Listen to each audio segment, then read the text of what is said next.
సూర్యగ్రహణమైన చంద్రగ్రహణం ఇప్పుడు రాబోతుంది. సైన్స్ ఏమంటుందంటే ఇదొక ఛాయలు మాత్రమే, వీటితో పెద్ద ప్రభావం లేదనేది ఇప్పుడు ఖగోళ శాస్త్రం చెప్తుంది. మన శాస్త్రం ఏమో అస్సలు చూడొద్దు, స్నానం చేయాలి, గుళ్ళు మూసేయాలి, గర్భిణీ స్త్రీలు బయటికి రాకూడదు, ఇట్లా 1,00,000 ఆంక్షలు పెట్టారు. ఛాయ అంటే నీడ. నీడ అనేటువంటిది మంచిది కాదు.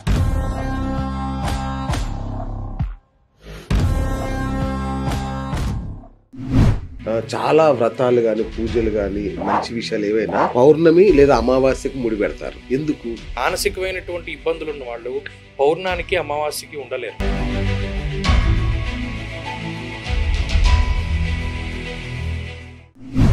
ఉత్తరాయణ పుణ్యకాలం అంటారు. ఎందుకు?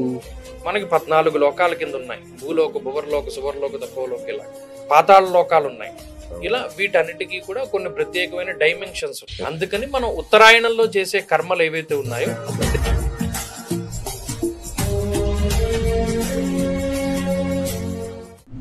పూజలు శుక్రవారం చేస్తే మంచిది అని అంటారు. ముఖ్యంగా శుక్రవారానికి అయితే ఒక విశేషమైన స్థానం ఉంది మన పండగల్లో. ఏంటి దానికి అంత విశిష్టత? వరలక్ష్మి వ్రతాలు శుక్రవారమే చేయాలంటారు. ఏంటి అంత విశిష్టత? ఈయన ఒకానొక సందర్భంలో శివుడి వీర్యం ద్వారా బయటకు వస్తాడు. అంటే ఆ మూత్ర ద్వారం ద్వారా బయటకు వస్తాడు. ఆ బయటకు వచ్చిన సందర్భంలో అమ్మవారి యొక్క విశేషమైనటువంటి అనుగ్రహం శుక్రుడి మీద ఉంటుంది.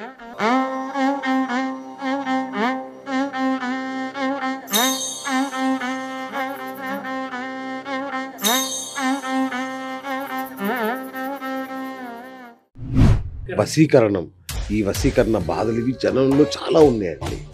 ఎట్లా దీనికి ఏమన్నా పరిహారాలా, ఏంటి పరిష్కారాలా?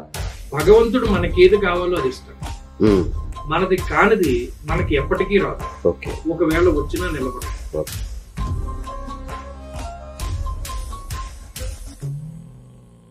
మన జీవితం నవగ్రహాల ప్రభావం మీద ఆధారపడి ఉంటుందని పండితులు చెప్తున్నారు, జ్యోతిషులు చెబుతున్నారు. కానీ రాహుకేతువులు గ్రహాలు కాదు కదా, మరి వీరి ప్రభావం మన మీద ఎందుకు అంతా ఉంటుంది తెలుసుకునే ప్రయత్నం చేద్దాం. Hi viewers, welcome to BS talk show. నేను మీ బుర్రా శ్రీనివాస్. మీరు ఎంతో కాలంగా డిమాండ్ చేస్తూ నన్ను వేధిస్తున్నారు కదా, వచ్చేసారు మన సుప్రసిద్ధ జ్యోతిషులు నిట్టెల ఫణి భాస్కర్ శర్మ గారు మరొకసారి వచ్చారు. ఆయన దైవజ్ఞులు, అలాగే అధునాతన శాస్త్రాలని అవపోసన పట్టారు. సనాతన ధర్మాన్ని అయితే ఇక ఆయన ఎలా చేశారో మీ అందరికీ తెలుసు. సనాతన ధర్మం, సనాతన గ్రంథాలు, వాటి మీద ఆయనకున్న పట్టు. ఇంత చిన్న వయసులో ఒకవైపు సాఫ్ట్వేర్ ఇంజనీర్గా, మరోవైపు ఆస్ట్రాలజర్గా, మరోవైపు వాస్తు నిపుణునిగా, ఆలయ వాస్తు కూడా ఆయన ప్రత్యేకత. అంత గొప్ప వ్యక్తి ఇవాళ మన స్టూడియోలో ఉన్నారు. మరి మనకున్న ధర్మ సందేహాలన్నీ ఆయన అడిగి తెలుసుకునే ప్రయత్నం చేద్దాం. గురుగారు నమస్కారం. నమస్కారం అండి. ఎలా ఉన్నారు గురుగారు? వండర్ఫుల్. చాలా రోజుల నుంచి డిమాండ్, మీరు ఎక్కడ ఏమైపోయారు అని. సో వండర్ఫుల్, థ్యాంక్ యూ అండి వచ్చినందుకు. గురుగారు ఇప్పుడు అడిగాను, మన జీవితం నవగ్రహాల ప్రభావంతోనే నిర్మితమై ఉంటుంది, దాని ప్రకారమే నడుస్తుందని మీరు చెప్తారు. మరి రాహుకేతువులు గ్రహాలు కాదు కదా, అవెందుకు మన మీద అంత పెత్తనం చెలాయిస్తుంటాయి? రాహుకేతువుల గురించినటువంటి కథ అందరికీ కూడా తెలుసును. మోహిని రూపంలో శ్రీ మహావిష్ణు అమృతాన్ని పంచేటప్పుడు ఒక రాక్షసుడు వచ్చి తెలియకుండా సూర్యచంద్రుల దూరంగా, అంటే దేవతల యొక్క మధ్యలో కూర్చొని అమృతాన్ని స్వీకరిస్తాడు. స్వీకరిస్తే ఈ సూర్యచంద్రులు ఇద్దరు కూడా ఇతను రాక్షసుడు, ఇతను అమృతాన్ని తీసుకున్నాడని శ్రీ మహావిష్ణువు చెప్పగానే ఆయన యొక్క సుదర్శన చక్రంతో ఆయన యొక్క శరీరాన్ని, తలకాయని వేరు భాగాలుగా ఖండిస్తాడు. అయితే అప్పటికే అమృతాన్ని వాళ్ళు స్వీకరించారు కాబట్టి ఈ తల భాగం ఒక గ్రహంగాను, ఈ మొండెము లేదా తోక భాగం ఇంకొక గ్రహంగాను మారి వీరు కూడా నవగ్రహ మండలంలో 2 గ్రహాల కింద ఉంటారు. అయితే వీరు కనపడరు, ఎందుకంటే మరి వాళ్ళకి శరీరం లేదు, అక్కడితోటి ఖండింపబడింది కదా, తలకాయ ఒకటి, తోక ఒకటి. వీళ్ళు ఛాయాగ్రహములు. ఛాయాగ్రహములు అంటే నీడ, అక్కడ పేరులోనే చెప్పేశారు. ఛాయ అంటే నీడ, కానీ ఆ నీడకే గ్రహం అని పేరు పెట్టాము, అందుకనే ఛాయాగ్రహము. ఆ నీడ కూడా ఇలా సర్కిల్ గానే ఉంటుంది అని. అయితే మనకి మీరు చూడండి, centre of mass of earth and moon system is always lies nearer to the centre of mass of earth. అంటే ఆకర్షణ, సెంటర్ ఆఫ్ మాస్ అని ఒకటి ఉంటుంది. ఉదాహరణకు ఒక స్కేల్ ఉందనుకోండి, దానికి ఒక centre of mass, centre point ఒకటి ఉంటుంది, అది అక్కడ పట్టుకుంటే అటు ఇటు బ్యాలెన్స్ గా ఉంటుంది. అలాగే భూమికి కానీ, మిగతా గ్రహాలకి కానీ, లేదా భూమి, చంద్రుడు, ఈ 2 గ్రహాలకి కూడా సెంటర్ ఆఫ్ మాస్, అంటే వీటి బరువు ఎక్కడ కేంద్రీకృతం అవుతుందో పాయింట్ ఉంటుంది. ఎర్త్కి ఒక పాయింట్ ఉంటుంది, అలాగే చంద్రుడికి, రెండిటికి కలిపి కూడా ఒక పాయింట్ ఉంటుంది. అది భూమి యొక్క సెంటర్ ఆఫ్ మాస్ పాయింట్ కి చాలా దగ్గరగా ఉంటుంది. ఇప్పుడు మనం ఇది భూమి అనుకోండి, భూమి చుట్టూ చంద్రుడు ఇలా తిరుగుతూ ఉంటాడు, స్ట్రైట్ గా ఇలా తిరగరు, కొంచెం వంగి ప్రయాణం చేస్తారు. ఈ భూమికి సంబంధించినటువంటి స్పెరికల్ ఆర్బిట్ ఇలా దాని చుట్టూ ఉంటుంది. కరెక్ట్. ఈ చంద్రుడు ఇలా తిరిగినప్పుడు ఈ భూమి యొక్క స్పెరికల్ ఆర్బిట్ ని ఎక్కడైతే కట్ చేస్తున్నాడో ఖండన బిందువులు అంటారు. ఆ ఖండన బిందువులే రాహుకేతువులు. ఆ ఖండన బిందువులే రాహుకేతువులు, వాళ్లే ఛాయలు. మరి ఆ బిందువు ఎక్కడైతే ఇక్కడ కట్ చేస్తుందో దాన్ని రాహు అన్నారు, దాన్ని రెండో దాన్ని కేతు అన్నారు. సో ఆ నీడ కూడా మన మీద ప్రభావాన్ని చూపెడుతుంది. అందుకనే వాటిని తమోగ్రహములు అన్నారు. తామసికమైనటువంటి స్వభావాన్ని కలిగి ఉన్నవారు. అందుకనే రాహుకి కారకత్వం చెప్పినప్పుడు యవన గూఢార్ధ రాజసబలోపేత వ్యయకారకో రాహువు. అలాగే కేతువుకి కారకత్వం చెప్పినప్పుడు ఆలస్య నిద్రనాశక స్వప్న జాగర విపశ్చిత్వ ప్రవాస మోక్షకారకో కేతువు. అంటే ఇప్పుడు మీరున్నారు, మీ మీద ఏదైనా నీడ పడింది అనుకోండి, ఏదైనా ఒక లైట్ కి అడ్డంగా నుంచున్నారనుకో, ఆ నీడ ప్రభావం మీ మీద ఉంటుంది. ఉంటుంది. భోజనం చేసేటప్పుడు, చదువుకునేటప్పుడు, ఇళ్ళలో నుంచున్నప్పుడు ఏ అడ్డు తప్పుకో వెలుతురు పడట్లేదని అంటారు. ఒక్కొక్క నీడ ఒక్కొక్క ఫలితాన్ని ఇస్తుంది.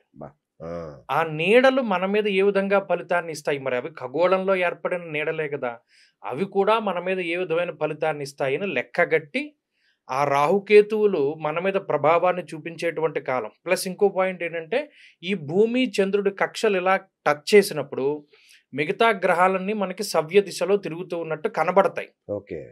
కానీ ఈ రాహుకేతువుల ఖండన బిందువులు మాత్రం ఒక నెలలో ఇక్కడ ఉంటాయి, ఇంకో నెలలో ఇక్కడ ఉంటాయి. అది అపసవ్య దిశలో కనబడుతూ ఉంటాయి. మరి ఎందుకు? భూమి పడమర నుండి తూర్పుకు తిరుగుతుంది. చంద్రుడు భూమి చుట్టూ పరిభ్రమిస్తూ ఉన్నప్పుడు ఆ కక్షలో కొంత మిర్రర్ ఇమేజ్ కనబడుతుంది. మీరు గమనించారు ఎప్పుడైనా అంబులెన్స్ పైన అక్షరాలన్నీ రివర్స్ లో ఉంటాయి, ఎందుకు? ఈ మిర్రర్ లో సరిగ్గా కనబడతాయి. అవి ఈ వెహికల్ కి మిర్రర్ ఉంటుంది కదా, ఆ రిఫ్లెక్ట్ అయ్యి మనకు కరెక్ట్ గా కనబడతాయి. అందుకని దారిస్తాడు వీడని, అందుకని రివర్స్ లో పెడతారు. అలాగే ఈ రాహుకేతువులు మనకి కనిపించడం వెనకకి ప్రయాణం చేస్తున్నట్టు కనబడతాయి. అందుకనే రాహుకేతువులు ఎప్పుడు వక్రగతిలో ప్రయాణం చేస్తారు, వెనకకి ప్రయాణం చేస్తారు అని చెప్తారు. కానీ అవి వాళ్ళ కనబడతాయి. ఇప్పుడు భూమి మీద నుంచున్నాం మనం, సూర్యుడు మనకి ఇలా తూర్పును ఉదయించి ఇలా పడమరను అస్తమిస్తున్నట్టు కనబడుతుంది. నిజానికి సూర్యుడు ఉదయించడం అస్తమించడం మనకి కనబడుతుంది, భూమి తిరుగుతోంది కాబట్టి. అలాగే ఈ రాహుకేతువులు కూడా మనకు అలా కనబడ్డాయి, వాళ్ళకి దృగ్గోచరమైంది, అందుకని వాళ్ళు అలా క్యాలిక్యులేట్ చేశారు. ఇంత ఉందా దీని వెనకాల? రాహుకేతువుల మీద అసలు అధ్యయనం చేయాలి అంటే తామసికమైన గ్రహాలు అన్నారు. అందుకనే నీడలు మన మీద పడినప్పుడు, ఇప్పుడు చూడండి, ఏదో ఆవహించింది అంటారు, ఏదో పట్టింది అంటారు, గ్రహణం పట్టింది అంటారు. రెండిటికి సాపత్యం ఉంటుంది. అందుకనే ఈ పిశాచ బాధ ఎక్కువగా ఉండేటువంటి వాళ్ళ మీద రాహు ప్రభావం ఉంటుంది. రాహు శనులు కలిపుంటే శపిత దోషము అని జాతకంలో చెప్పారు. సో ఇవన్నీ కూడా ఏంటి అంటే ఆ ప్రభావాన్ని సూచిస్తాయి జాతకాల్లో. అందుకనే రాహు యోగిస్తారా యోగించరా పట్టుకోవడం చాలా కష్టం, చాలా కష్టం. ఎంత పెద్ద జ్యోతిష్యుడికైనా ఆ రాహు ఈ స్థానంలో ఉంటే యోగాన్ని ఇచ్చాడో ఇవ్వలేదో. యోగించడం అనే మాట అన్నారు ఏంటి మరి? పీడించడం కదా. జాతకంలో కొన్ని దుస్థానాల్లో రాహు ఉంటే పీడిస్తాడు. రాహు మంచి పనులు కూడా చేస్తాడా? మృగపతి వృషకన్యా కర్కటేశ్చరాహోర్భవతి రాహుతుంగ యోగ ప్రశస్త. జాతక భాగంలో రాహు ఫలన మృగపతి వృషకన్య అంటే కన్యారాశిలో కానీ, మృగపతి వృషభ రాశిలో కానీ, మేషరాశిలో కానీ ఇలా కొన్ని స్థానాల్లో చెప్పారు. ఆ స్థానాల్లో రాహు ఉండి ఆ రాహు కేంద్రగతుడై ఉన్నప్పుడు ఏనుగు 2 కాళ్ళు ఎత్తి పైకి నుంచుని కుంభస్థలం మించి తొండం పైకెత్తి ఆ తొండం మీద ఎవడైనా నుంచుని ఓ రూపాయి కాయిన్ పైకి ఎగరేస్తే ఎంత ఎత్తి వెళ్తుందో కింద నుండి పైకి అంత రాసి వాడు డబ్బు సంపాదిస్తాడు. దాన్ని రాహు తుంగయోగము అంటారు. ఉచ్చగతుడైనటువంటి రాహువు, బలీయమైనటువంటి రాహువు జాతకంలో యోగిస్తే ఈ రాహు తుంగ యోగాన్ని ఇస్తాడు. ఇదే రాహువు ఒకవేళ జాతకంలో బలహీనపడి ఏదైనా లగ్నానికి ఉండకూడనటువంటి స్థానాల్లో ఉండి ఆయన నీచక్షేత్రంలో ఉన్నా ఇబ్బంది పెట్టినా ఆ రాహువే మనిషిని చాలా ఇబ్బంది పెడతారు. దయ్యాలు కనబడుతున్నాయి, చేతబళ్ళు జరిగి మా మీద చెప్తూ ఉంటారు కొంతమంది. రాహు ప్రభావం పిశాచ బాధను కలగజేస్తాడు. ఒక్కొక్కసారి మనకి మానసికమైనటువంటి బాధలను కలగజేస్తాడు. అతి అనుమానాన్ని, సైకోలు కొంతమంది ఉంటారు. ఓ వ్యక్తికి మనిషిని పీడించడం ఇష్టం. ఓ పిన్నీసి పెట్టెల్లా బుడుస్తూ ఉంటాడు, రీజన్ ఏమి ఉండదు. ఓ వ్యక్తికి ఎవడి మీదనే అనుమానమే ఉంటుంది. యవన గూఢార్థ రజసబలోపేత వ్యయకారకో రాహువు. రాహు జాతకంలో కొంచెం స్థానాల్లో ఉండేటువంటి వాడికి, బలంగా ఉండి ప్రభావం ఎక్కువగా ఉన్నవాడికి స్పై మూవీస్ అంటే ఎక్కువ ఇష్టం ఉంటాయి. ఇప్పుడు సస్పెన్స్ థ్రిల్లర్స్, గూఢచారి సినిమాలు ఓడికి అవే నచ్చుతాయి. ఫిక్షన్ ఎక్కువ చూస్తూ ఉంటాడు, గ్యాడ్జెట్స్ ఎక్కువ వాడతాడు. ఒకడు అడ్వాన్స్డ్ టెక్నాలజీ వైపు వెళ్తాడు, ఒకడికి అసలు అది ఉండదు. Quite opposite Ketu. కేతు లగ్నాల్లో ఉన్నవాళ్ళు, కేతు నక్షత్రాలు, ఈ మూల, అశ్విని, మఖ, వీళ్ళు ఎక్కువ ఆచారాలను పాటిస్తారు. కేతు బలంగా ఉండి వాళ్ళ ప్రభావం ఎక్కువగా ఉన్నవాళ్ళు మండువా ఇళ్ళు అంటే ఇష్టపడ్డం, పాతకాలం పద్ధతులంటే ఇష్టపడ్డం, లేదా పాతకాలంలో ఎలా ఉండేవారు చరిత్ర గురించి చదవడం. ఆర్కియాలజీ డిపార్ట్మెంట్లో సగానికి సగం మంది వీళ్ళే ఉంటారు, ఇంట్రెస్ట్ ఉండేటువంటి వాళ్ళు. సైంటిస్టులు చాలా మంది రాహు ప్రభావాన్ని ఉంటారు. అంటే ఒక రాహు కేతు అనే కాదు, వాటితో పాటు మిగతా గ్రహాలు, కానీ ఇవి ప్రోత్సహిస్తాయి. అగ్నికి వాయువు తోడైనట్టు రాహుకి మిగతా గ్రహాలు తోడైతే ఫ్యూచరిస్టిక్ విధానాల వైపు తీసుకెళ్తాడు. నేను రీసెంట్ గానే నిన్నో మొన్నో ఒక జాతకుడిని చూశాను. ఎంత అడ్వాన్స్ టెక్నాలజీ అంటే ఏఐలో చాలా గొప్పగా వాడు ఇది చేస్తున్నాడు. వాడి జాతకంలో ఈ రాహు తుంగ యోగం ఉంది, అదే దశ నడుస్తుంది. అలాగే ఈ ఛాయాగ్రహాలు వీరు దేశాన్ని దాటిస్తారు. రాహువు గాని కేతువు గాని దేశాన్ని దాటి వెళ్ళగలిగేటువంటి స్థితులకి కారణమవుతారు. ఇలా ఒక జాతకంలో రాహువు యొక్క స్థితి, ఆయన కలిసి ఉన్న గ్రహం. ఎందుకంటే రాహువుకి ప్రత్యేకించి ఫలితం చెప్పలేదు. ఇది రాహు తుంగ యోగం అంటే ఇది కూడా చాలా మందికి తెలియదు. ఏదో పూర్వ గ్రంథంలో రాసుకుంటూ వచ్చారు. కాలసర్ప దోషము అనేటువంటి విషయం రాహుకేతువుల వల్ల ఏర్పడుతుంది. అగ్రే రాహురథోకేతు మధ్యే షడ్గ్రహౌ ఇది కాలసర్పాఖ్యయోగో అన్నాడు. ఇక్కడ కాలసర్ప యోగంలో 6 గ్రహాలు మధ్యలో ఉంటే చాలు, అది కాలసర్పం అన్నాడు. ఈ కాలసర్పానికి మన వాళ్ళు రకరకాలుగా తీసుకొచ్చారు. ఏవో కాలసర్పం, కానీ 2 కాలసర్పాలు. ఒకటి సవ్యము, రెండవది అపసవ్యము. చాలా బేసిక్. సవ్యము అంటే గ్రహాలన్నీ సవ్య దిశలో ఉండి రాహుకేతువుల మధ్యలో పడతాయి. అపసవ్యము అంటే గ్రహాలు అపసవ్య దిశలో ఉండి రాహుకేతువుల మధ్యలో పడతాయి. సింపుల్ గా చెప్పాలంటే ఒక పాము బొమ్మ గీసుకున్నారనుకోండి, ఈ తలకాయకి తోకకి మధ్యలో పడ్డాయనుకోండి గ్రహాలు, అది ఒక కాలసర్పం. తలకాయ తోక ఇటే ఉంటుంది, ఈ వెనక పడ్డాయి గ్రహాలు, అదొక కాలసర్పం. బేసిక్ గా మనం అలా విడగొట్టుకోవచ్చు. ఇలా కాలసర్ప దోషాలకి, సర్పదోషాలకి, నాగదోషాలకి, శపిత దోషాదులకి, పితృదోషాదులకి ఒక వ్యక్తిని పీడించాలి అంటే రాహు ఎంతలా అయినా పీడిస్తాడు. ఒక వ్యక్తిని నిలబెట్టాలి అంటే రాహు ఎంతలా అయినా నిలబెడతాడు. 18 ఏళ్ళు రాహు దశ. 18 ఏళ్ళ. కాబట్టి మరి రాహు తుంగ యోగంలో రాహు ఇచ్చిన ఫలితం ఇంకొక గ్రహం ఇవ్వలేదు.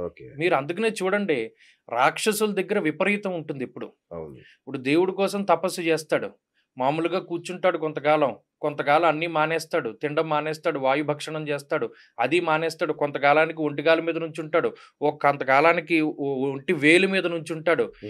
ఏం పని అవ్వకపోతే తలకే నరికేసుకుని అక్కడ పడేస్తాడు. అంత విపరీతమే ఉంటుంది. అందుకని ఏదైనా విపరీతమే వాళ్ళు. రాహు కేతువుల ప్రభావం ఉన్నవాళ్ళు ఏదైనా విపరీతం. అయితే విపరీతమైన భక్తి లేదు, పూర్తి నాస్తికత్వం. ఇది కనబడుతుంది. ఇది రాహుకేతువులు ఇంత స్టోరీ ఉందా? అసలు మనం చెప్పుకోవడం ప్రారంభం అదే అంటున్నా, అసలు ఆగేలా లేదు ఇది. అసలు ఎంత చెప్పుకోవాలో. ఆర్ద్ర నక్షత్రం రాహు నక్షత్రం. ఆర్ద్రయా రుద్ర ప్రథమానయేతి శ్రేష్ఠో దేవానాం పతిరగ్నియానాం. మరి అదే రుద్రుడి ఆరుద్ర నక్షత్రంలో వచ్చాడు. మరి రాహు నక్షత్రమే అది. మూల అమ్మవారి నక్షత్రం. ఈ 2 సమసప్తక రాశులు, 2 రాహుకేతువుల నక్షత్రాలే. అసలు ఒకటి పట్టుకుంటే ఈ రాహుకేతువులది జాతకంలో వెళ్ళిపోయే కొద్దీ అసలు ఎన్ని విషయాలు తెలుస్తాయా. ఇంకోటి గురుగారు, అసలు ఈ గ్రహణాలు, సూర్యగ్రహణం అనే చంద్రగ్రహణం ఇప్పుడు రాబోతుంది. సెప్టెంబర్ 7న చంద్రగ్రహణం, సంపూర్ణ చంద్రగ్రహణం ఏర్పడుతుంది. సైన్స్ ఏమంటుందంటే ఇది ఒక ఛాయలు మాత్రమే, వీటితో పెద్ద ప్రభావం లేదనేది ఇప్పుడు ఖగోళ శాస్త్రం చెప్తుంది. దాని గురించి పెద్ద పట్టించుకోకండి, బ్రహ్మాండంగా వెళ్ళి చూడండి అని చెప్తుంది. మన శాస్త్రమేమో అస్సలు చూడొద్దు, స్నానం చేయాలి, గుళ్ళు మూసేయాలి, గర్భిణీ స్త్రీలు బయటికి రాకూడదు. ఇట్లా సవా లక్ష ఆంక్షలు పెట్టారు. అవును. అవును. ఆ తర్వాత స్నానం చేయాలి, ఆలయాల శుద్ధి చేయాలి. అవును. అవును. ఏంటి అంటే సైన్స్‌కు దీనికి ఎందుకు పొంతన కుదరట్లేదు? లేదండి. ఇది చాలా కాలంగా నేను కూడా చెప్పుకుంటూ వస్తున్నాను. ఓకే. ఎప్పుడూ కూడా ఛాయ అంటే నీడ. హ్మ్. నీడ అనేటువంటిది మంచిది కాదు. ఓకే. అచ్చా! నీడలో ఏమి తినకూడదు అని చాలా మంది చెప్తారు. హ్మ్. నీడలో ఏం తినకూడదురా, వెలుతురులో తిను. అవును. జ్యోతిష్ శాస్త్రం మహాపుణ్యం ప్రత్యక్షం అపిగోపుతం చంద్రార్కతత్ర సాక్షిణౌ శ్రౌతస్మార్తాది సాధనం అన్నారు. సూర్యుడు, చంద్రుడు వీరిద్దరే జగత్తుకు ప్రత్యక్షంగా కనబడేటువంటి దైవాలు. అవును. అందుకనే ఈ సూర్య చంద్రులు ఎప్పుడైతే మనకి కనబడట్లేదో శ్రౌతస్మార్తాది సాధనం లేదు. అంటే కర్మలు ఉండవు. సూర్యుడు కనబడితేనే గాని అర్ఘ్యం ఇవ్వడానికి ఉండదు. ఓకే. సంధ్యావందనం చేయలేరు. ఆ ఓకే. సూర్యుడు అభిజిత్తులోకి వెళ్ళి అపరాహ్నానికి అయితేనే గాని వైశ్వదేవ బలి ఇవేమి చేయడానికి ఉండదు. లేకపోతేనేమో ఇంకా ఏ నిత్య కర్మ చేయడానికి ఉండదు. మనం యాగాలు చేయాలన్నా, యజ్ఞాలు చేయాలన్నా ఆ సూర్య చంద్రులను బట్టి తిథులు ఏర్పడతాయి. ఆ తిథులను బట్టే మనం చేయగలుగుతాం. రైట్. అలాంటి సూర్య చంద్రులు కనిపించకుండా వెళ్ళినప్పుడు కొంతసేపు ఆ ఛాయల్లో ఉన్నప్పుడు ఆ నీడ, ఇక్కడ ఓకే. నీడంటే రాహుకేతువులే ఇందాక మనం చెప్పుకున్నట్టు. ఓహ్! ఈ భూమికి లేకపోతే సూర్యుడికి మధ్యలో చంద్రుడొచ్చినప్పుడు, అవును. లేదు చంద్రుడికి, భూమికి మధ్యలో ఇంకో గ్రహం వచ్చినప్పుడు, ఇవేమి కూడా మనకి మిగతా గ్రహాలను కనబడకుండా అవును. చేస్తాయి కదా! అవును. ఎప్పుడైతే అవి కనబడకుండా వాటి నీడలు పడతాయో, ఇది చాలా పీడిస్తుంది మనిషిని. అందుకని మీరు చూడండి, మానసిక రోగులకి అమావాస్య, పౌర్ణాలకి ఎక్కువ ఎఫెక్ట్ ఉంటుంది. యెస్. మరి యెస్. సైన్స్ దీన్ని ఎలా నిర్ధారణ చేస్తుంది? హ్మ్. మనం జ్యోతిష శాస్త్రము అంటే లైట్‌కి సంబంధించిందే. లైట్‌కి ఎన్ని రకాల క్యారెక్టరిస్టిక్స్ ఉంటాయో, రిఫ్లెక్షను, రిఫ్రాక్షను, డైఫ్రాక్షను, స్కాటరింగు ఇలా అనేక రకాలైనటువంటి క్యారెక్టరిస్టిక్స్ ఉంటాయి లైట్‌కి. రిఫ్లెక్ట్ అయిన లైట్ ఒకలా కనబడుతుంది. ఓకే. స్కాటర్ అయిన లైట్ ఒకలా కనబడుతుంది. అవును. డైఫ్రాక్షన్ అంటే కొంత పార్ట్ లోపలికెళ్తుంది. సముద్రం అవును. లోపల డైఫ్రాక్ట్ అవుతాయి రేసు. అవును. తర్వాతేమో ఇంకా రకరకాలైనటువంటి కాంతి దృగ్గోచరం అవుతుంది. మీరు ఖాళీగా కూర్చుని సూర్యుడికి ఎదురుగుండా నీళ్ళు ఇలాగా పట్టండి, రెయిన్‌బో ఏర్పడుతుంది. హ్మ్. మరి ఇవన్నీ లైట్‌కి ఉండేటువంటి క్యారెక్టరిస్టిక్స్ కదా! అదే లైటు సూర్యుడి నుండే వస్తుంది. ఆయన దగ్గర నుండే రావాలి ఏమొచ్చినా. ఏదొచ్చినా. గ్రహాలు అవును. గమనిస్తూ ఉంటాయి ఆ లైట్‌ని. అవును. వాళ్ళ యొక్క గతి చేత సూర్యుని యొక్క శక్తిని తీసుకొని అవి రిఫ్లెక్ట్ చేస్తున్నాయి. గ్రహ ప్రభావం అంటే కరెక్ట్. ఏం లేదు. అంతే. పలానా ప్రాంతం నుండి రిఫ్లెక్ట్ అయిన లైటు నిన్నింతలా పీడిస్తుంది. హ్మ్. ఇంకా సైంటిఫిక్‌గా చెప్పుకోవాలంటే a black body emits and absorbs same type of radiation. Okay. నల్లటి వస్త్రము హ్మ్. సూర్యశక్తిని అంతేలా తీసుకుంటుంది, అలాగే రిఫ్లెక్ట్ చేస్తుంది. అవును. మరి అందుకనే కదా ఎండాకాలంలో నల్లబట్టలు వేసుకోకూడదురా బాబు అని అవును. చెప్తాం. అవును. అందులో ఉన్న సైన్స్ మన వాళ్ళు ఎప్పుడో చెప్పారు. అవును. అలా ఏంటి అంటే కాంతి వలయాలు, ఇప్పుడు మీకు కరోనా టైంలో మీరు అబ్జర్వ్ చేస్తే సూర్యుడి చుట్టూ పరివేషాలనే వచ్చాయి. హ్మ్. రింగులా వచ్చింది. అవును. పురాణాల్లో మీరు చదివారనుకోండి, పలానా రాక్షసుడు పుడుతున్నాడు, పలానా రాక్షస ప్రభావం ఎక్కువగా ఉంది అని తెలియజేయడానికి ఈ మాటలు వాడేవారు. గాలులు ప్రచండంగా వీస్తున్నాయి, నక్కలు ఓళ్ళ కొడుతున్నాయి, అవును. అవును. సూర్యుడి అవును. చుట్టూ పరివేషాలు ఏర్పడుతున్నాయి కరెక్ట్. అన్న అవును. మాట చెప్పేవారు. అవును. మరి అది కరోనా టైంలో వచ్చిందా రాలేదా? ఓకే. అప్పుడు కూడా నేను ఇదే చెప్పాను. ఇలా పరివేషాలు రాకూడదు. అంటే దాని చుట్టూ రింగ్ కింద రాకూడదు. అది హ్మ్. ప్రమాదానికి సంకేతం. హ్మ్. ప్రకృతితోటి మమేకమైనటువంటి జీవన విధానం మనకు ఒక రకమైనటువంటి విషయాలను తెలియజేస్తుంది. ఓకే. ఇప్పుడు ఈ గ్రహణాల వల్ల ఏంటి? ఆ లైట్ మన మీద పడదు. ఒక ఛాయ మన మీద పడుతుంది. ఆ ఓకే. ఛాయ పడినప్పుడు ఆ లైట్ సరిగ్గా ఇదే ఉన్నప్పుడు ఇప్పుడు చూడండి, పొట్టలో ఉన్నటువంటి బేబీకి ఎక్కువ స్కానింగ్‌లు తీయించామనుకోండి ఏమవుతుంది? చాలా ప్రమాదం. ప్రమాదం. అవును. స్కానింగ్ అంటే ఏంటక్కడ? లైటే కదా! లైటే. కరెక్ట్. Best example. కరెక్ట్. అవును. అంత అల్ట్రాసోనిక్ అంత స్కానింగ్‌లు అవి పనికిరావు. టిఫా స్కాన్ ఒకసారి తీస్తారు. తప్పితే ఇంకెక్కువ సార్లు స్కానింగ్‌లు తీస్తే ఎఫెక్ట్ అవుతుందా? అవదా? చాలా. చాలా. తీక్షణమైనటువంటి కిరణాలు పొట్టలోపలికి వెళ్ళి ఆ గర్భస్థ శిశువుని ఏ విధంగా అయితే ఇబ్బంది పెడతాయో, గ్రహణ సమయంలో వచ్చేటువంటి కిరణాలు అతి నీలలోహితమైనటువంటి కిరణాలు మన పొట్టలోపలికి వెళ్ళి గర్భస్థ శిశువుని పాడు చేస్తాయి. అందుకని ఓకే. గర్భిణీ స్త్రీలని గ్రహణం చూడకూడదన్నారు. దీన్ని సైన్స్ ఎందుకు నిర్ధారించట్లేదు? ఎందుకు నిర్ధారించారు? కొంతమంది ఇప్పుడు చేరి మూర్ఖుల మనసు రంజింపరాదని రైట్. కొంతమందికి చెప్పలేం. ఓకే. నిజంగా చదువుకున్న వాళ్ళు ఓకే. పర్వాలేదు.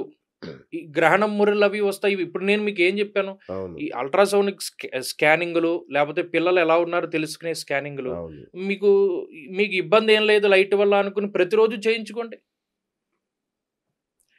అది ఎన్నిసార్లు చేస్తే ఇది ఇది సూర్యుడికి ఈ గ్రహం పలానా ఛాయ అడ్డు వచ్చినప్పుడు వచ్చిన కిరణాల వల్ల ఆ ఎఫెక్ట్ పడుతుంది. మనకి ఓకే. పూర్వీకులు హెచ్చరిస్తూ ఉంటారు. అవును. ఇది ఇలాగే అవుతుంది అని చెప్పలేదు. జాగ్రత్త పడు. రైట్. నువ్వు జాగ్రత్తగా ఉండడానికి ఇది నియమం రా బాబు.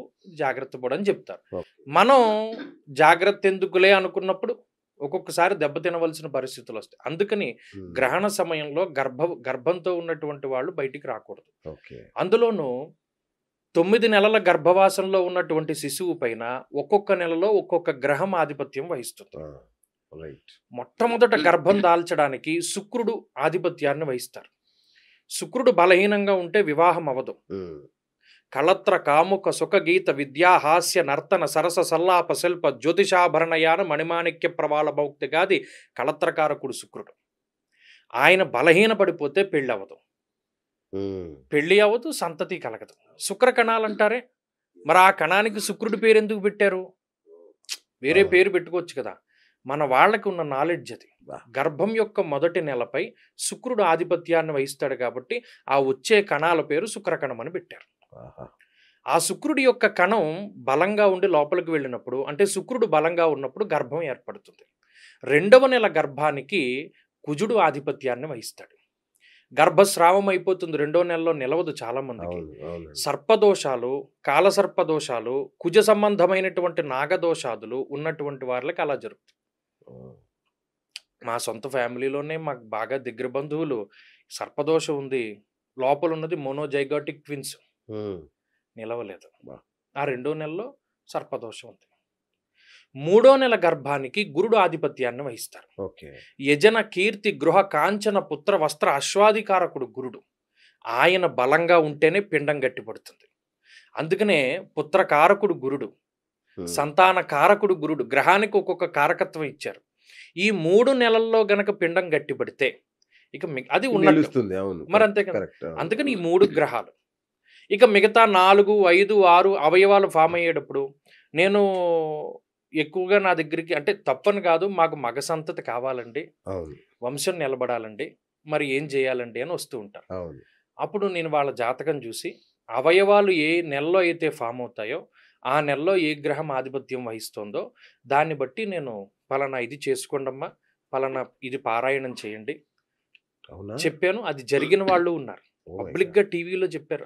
పెద్ద యాంకర్ నన్ను ఇలా చేసుకోమన్నారు ఫణిభాస్కర్ గారు, అది జరిగింది అని ఆవిడ ఇంటర్వ్యూలోనే చెప్పారు. సో అది పనిచేస్తోంది. ఇప్పుడు ఈ గర్భస్థ శిశువు పైన రవిచంద్రులు కూడా 1 నెలలో ఆధిపత్యాన్ని వహిస్తారు. ఆ నెలలో గ్రహణం పడితే మరి ఆ గ్రహణం ప్రభావం దీని మీద పడుతుంది కదా. ఆ సమయంలో ఈ గర్భస్థ శిశువు ఏ కిరణాలనైతే ఆకర్షిస్తున్నాడో ఆ గ్రహం సరిగా కనబడక, ఆ కిరణాలు సరిగా అందక, ఆ కిరణాలు పూడ్చేటువంటి కొంత మాంసపు భాగంలో ఏర్పడేటువంటి ఖాళీలు గ్రహణం ముర్రి కింద ఏర్పడతాయి. అర్థమైందా? చాలా సూక్ష్మంగా. అంటే ఇందులో గొప్పవాడు ఋషి. ఋషి వాక్కు గొప్పది. ఆ ఋషి యొక్క గొప్పదనం మన ఎన్నిసార్లు వాళ్ళ కాళ్ళ మీద పడిపోయినా మనం అసలు వాళ్ళ రుణం తీర్చుకోవాలి. దేవరుణం, ఋషి రుణం, పితృ రుణం అని 3 రుణాలు ఉంటాయి. ఆ ఋషి రుణం మనం తీర్చుకోలేము మన జన్మలో. అంత గొప్ప శాస్త్రాన్ని కనిపెట్టారండి. మరి ఇవన్నీ లెక్కగట్టి విత్ నేకుడై వాళ్ళ కంటి. మరి ఇప్పుడు ఈ గ్రహణాల ప్రభావం మన మీద ఉన్నట్టా లేనట్టా? నిజంగా మొన్న ఒకటి చదివితే ఆశ్చర్యపోయా. మన వేదాల్లో మన కాలగమనాన్ని, సంవత్సరాన్ని 365 రోజులు 6 గంటలను నిర్ధారించారంట. మన సైన్స్ కూడా అదే నిర్ధారించింది. ఎట్లా గురూజీ? చెప్పాను కదా. ఇప్పుడు నాకు ఒక ఆయన తెలుసున్న ఆయన నాకు కొన్ని పుస్తకాలు ఇచ్చారండి, వేదాలు, తిరుమల తిరుపతి దేవస్థానం వాళ్ళవి. దాంట్లో నేను ఒకటి చదివాను. ఒక సూర్యుడికి సంబంధించినటువంటి రేడియస్ ఎంతుందో, అంటే రేడియస్ అంటే వ్యాసార్థం కదా, దాని పూర్తి వ్యాసం ఎంతుందో అదే మన కలియుగ ప్రమాణం అయింది అన్నాడు. 12 మంది సూర్యుళ్ళు ఉన్నారు. అంటే ప్యారలల్ యూనివర్స్ గురించి కూడా చెప్పాడు. 12 మంది సూర్యుల్లో మిత్ర, రవి, సూర్య, భాను, ఖగపూష, హిరణ్య గర్భ, మరీచ్యాదిత్య, సవిత్రువర్క, భాస్కరేభ్యో నమః. శివుడి యొక్క నామాల్లో వస్తుంది. భగనేత్ర భిదే నమః, పూషదంత భిదే నమః.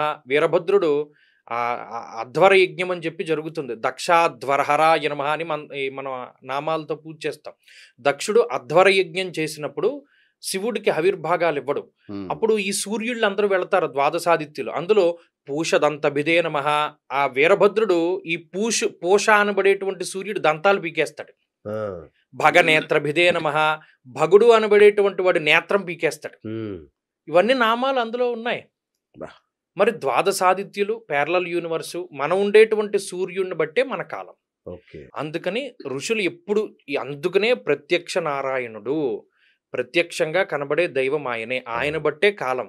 Correct. ఆయన ఉంటేనే కాలం, ఆయన ఆయన లేకపోతే ఉంటేనే లేదు. ఆహారం కూడా, ఆయన ఉంటేనే ఆహారం వచ్చేది, జీర్ణం అయ్యేది కూడా. అయ్యేది ఏదైనా సూర్యుడే. సూర్యుడే. సూర్యుడు లేకపోతే అటువంటి సూర్యుడి మీద కనిపించేటువంటి ఆయన మీద అధ్యయనం చేశారు ఉమ్. తపశ్శక్తితోటి. వాళ్ళు ఎలా రేడియస్ ఎలా ఫైండ్ అవుట్ భూమికి సూర్యుడికి ఉన్న దూరాన్ని మధ్య కూడా దూరాన్ని కనిపెట్టారు యుగ అప్పట్లోనే. సహస్రయోజన పరభాను అన్నారు. మరి ఇవన్నీ మన సనాతన ధర్మం యొక్క కీర్తి ప్రతిష్టలు కాదండి ఇవి. అద్భుతం. ప్రతి చిన్న విషయం అంటే ఈ వ్రతం ఎందుకు పెట్టారు, ఈ Yes. పూజ ఎందుకు పెట్టారు అన్నది మనం పరిశీలనం చేస్తే ఆ ఋషి తాలూకు జ్ఞానం. గతంలో మనం రావి చెట్టు గురించి చెప్పుకున్నాం. అవునండి, ఏ అవును. జంట సర్పాల విగ్రహం ఎందుకు పెట్టాలో చెప్పుకున్నాం. అద్భుతం అది. అవును. మరి ఇవన్నీ ఋషుల తాలూకు జ్ఞానాన్ని ప్రతిబింబించేటువంటి అంశాలు. ఆ. అది ఒప్పుకోవాలి మనం. ఇంకొకటండి, చాలా వ్రతాలు కానీ పూజలు కానీ మంచి విషయాలు ఏవైనా పౌర్ణమి లేదా అమావాస్యకు ముడి పెడతారు. ఉమ్. ఎందుకు అంటే ఆ రోజులకు ఉన్న విశిష్టత ఏంటి? అది ఇప్పుడు చెప్పాను కదా, ఈ పౌర్ణమి రోజున చంద్రుడికి సంపూర్ణమైనటువంటి కళలు ఉంటాయి. ఓకే. ఇప్పుడు ఇటువంటి కళలు అన్నీ కలిగి ఉన్నటువంటి వాడు శ్రీకృష్ణ పరమాత్ముడు. అచ్చా. ఓకే. కృష్ణం వందే జగద్గురుం అని, ఆయన జగద్గురువు. అవును. ఆయనలో అన్ని కళలు ఉన్నాయి. ఆ కళలు చంద్రుడికి సంపూర్ణంగా ఉన్నప్పుడు మన మనసు తొందరగా ప్రచోదనం అవుతుంది. ఓకే. ముఖ్యమైనటువంటి పూజా విధానాలు చెప్పినప్పుడు పౌర్ణమి ముందు, పౌర్ణానికి, రవి సంక్రమణ దినముల్లోనూ చేసుకోవాలి అని చెప్తారు. అవును. అలాగే అమావాస్య నాడు కూడా, అంటే మనం ఎంత తీవ్రంగా ఉన్నాం, మన మనసు ఎంత నిలబడుతోంది అది తెలుసుకోవడానికి కూడా అమావాస్య చాలా ముఖ్యం. ఓకే. అందుకని ఇందాక చెప్పాను, ఈ మానసికమైనటువంటి ఇబ్బందులు ఉన్న వాళ్ళు పౌర్ణానికి అమావాస్యకి ఉండలేరు. వాళ్ళ మనసు నిలబడడానికి, ఓకే. ఆ ఎలా నిలబడిందో తెలుసుకోవడానికి కూడా ఈ వ్రతాలు ఉపయోగపడతాయి. అందుకనే పౌర్ణమి, అమావాస్య, రవి సంక్రమణ దినములు, పంచపర్వాలు అని కొన్ని ఉన్నాయి. ఓకే. సంక్రాంతులు మనకి మొత్తం మనం జనవరి నెలలో ఒకటే సంక్రాంతి మనం చేసుకుంటాం, మకర అవును. సంక్రమణం. అవును.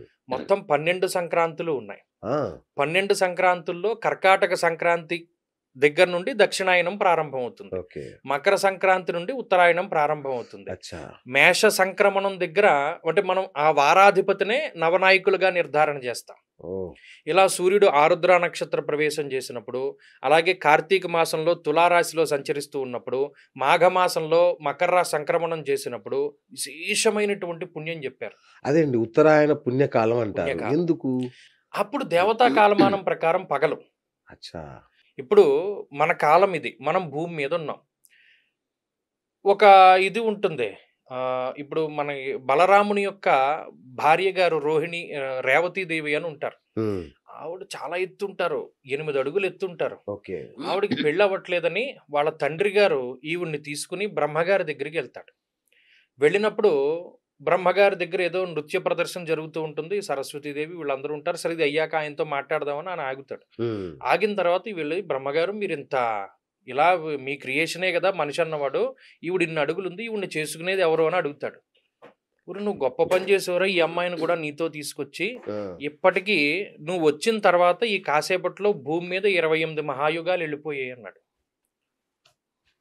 యుగం కాకుండా 28 మహాయుగాలు. ఓ, కృతయుగం, త్రేతాయుగం, ద్వాపరయుగం, కలియుగం కలియుగం. కలిపితే ఒక మహాయుగం. ఆ, అటువంటి 28 మహాయుగాలు వెళ్ళిపోయారా బాబు, నువ్వు తీసుకొచ్చి మంచి పని చేసావు. అంటే మన యూనివర్స్ లోంచి ఇంకొక యూనివర్స్ లోకి వెళ్ళినప్పుడు ఆ టైం ట్రావెల్ చేసినప్పుడు ఇక్కడ Yes. టైము. ఓకే. అందుకని మన కాలమానంలో 6 నెలల పగలు దేవతలకి, ఓకే. 6 నెలల రాత్రి. అందుకని ఉత్తరాయణంలో అది దేవతల కాలమానం ప్రకారం పగలు. ఓకే. మనకి 14 లోకాల కింద ఉన్నాయి. భూలోక, భువర్లోక, సువర్లోక, తపోలోక, ఇలా పాతాళ లోకాలు ఉన్నాయి. అవును. ఇలా వీటన్నిటికీ కూడా కొన్ని ప్రత్యేకమైన డైమెన్షన్స్ ఉన్నాయి. ఓకే. అందుకని మనం ఉత్తరాయణంలో చేసే కర్మలు ఏవైతే ఉన్నాయో అప్పుడు Okay. దేవతలు వాటిని చూస్తారు. ఓకే. దక్షిణాయనం మరి వాళ్ళకి రాత్రి కదా, అందుకని వాళ్ళు ఎక్కువ చూడరు. అచ్చా. దేవతల ప్రభావం తక్కువగా ఉంటుంది. ఓకే. ఓకే. అందుకనే మీరు గమనించండి, చాతుర్మాస దీక్షలు మొదలుకొని నవరాత్రులన్నీ దక్షిణాయనంలోనే ఉంటాయి. దక్షిణాయనంలో ఉంటాయి. అవును. అవును. ఆషాఢ మాసంలో ద్వాదశి దగ్గర నుండి మొదలుపెట్టి ఏకాదశి నుండి చాతుర్మాస దీక్షలు చేస్తారు. ఉపవాసం చేస్తారు. ఎక్కువ అవును. తిండి తీసుకోరు. అవును. ఏమైనా తిండి తీసుకుంటే నీటి ఆవిరితో ఉడకబెట్టేటువంటివి మాత్రమే తీసుకుంటారు. కుడుములు, అవును. ఉండ్రాళ్ళు ఇటువంటివన్నీ అవే కదా. అవును. గణపతి నవరాత్రులు, అవును. ఆ తర్వాత పితృపక్షాలు, ఆ తర్వాత ఆశ్వీజ మాసం నవరాత్రులు, ఆ తర్వాత కార్తీక మాసం పూర్తి ఉపవాసాలు, అవును. ఆ తర్వాత ధనుర్మాస దీక్షలు. మరి ఇవన్నీ కూడా ఏమిటి? ఇవన్నీ దక్షిణాయనంలో చేస్తారా? దక్షిణాయనంలోనే. ఓకే. ఎందుకు? ఆ దక్షిణాయనంలో చేస్తేనే మనం శరీరం నిలబడుతుంది. ఎందుకంటే దేవతలకి ఇది రాత్రి కదా. ఆహా! వాళ్ళు పడుకుని ఉంటారు. ఓహోహోహో! ఈ దక్షిణాయనం అంతా కూడా కొంచెం దుష్ట శక్తుల యొక్క ప్రభావం అధికంగా ఉండేటువంటి రోజులు. అచ్చచ్చ! మరి రాక్షసులు, నిశాచరులు అందరూ అప్పుడే కదండి తిరుగుతూ ఉంటారు. అవును. అవును. వామ్మో! అది ఈ విషయాలండి. ఆ! సో, అలాగే గురుగారు పండగలు వాటికి సంబంధించిన విశిష్టతలు కూడా అట్లనే శనివారం చేస్తే ఏదైనా వ్రతాలు చేస్తే మంచిదని, పూజలు శుక్రవారం చేస్తే మంచిది అని అంటారు. హ్మ్. ముఖ్యంగా శుక్రవారానికైతే ఒక విశేషమైన స్థానం ఉంది మన పండగల్లో. ఏంటి దానికి అంత విశిష్టత? ముఖ్యంగా వరలక్ష్మి వ్రతాలు శుక్రవారమే చేయాలంటారు. ఏంటి అంత విశిష్టత? నిజమే. మీరు అడిగింది. ఇప్పుడు ఈ సంవత్సరం ఉందనుకోండి, వరలక్ష్మి వ్రతం 3వ శుక్రవారం వచ్చింది. అవును. ఇక్కడ శుక్రవారానికి అధిదేవత శుక్రుడు. అమ్మవారి యొక్క ప్రీతైనటువంటి వారం శుక్రవారమే. ఓకే. అంటే అమ్మవారికి ఇష్టమైనటువంటి వారము, లేదా ఈ శుక్రాచార్యుడు, లేదా ఈ సంబంధమైనటువంటి వ్యక్తుల తాలూకు కొంతమంది అమ్మవారికి విశేషమైనటువంటి భక్తులు ఉంటారు. హ్మ్.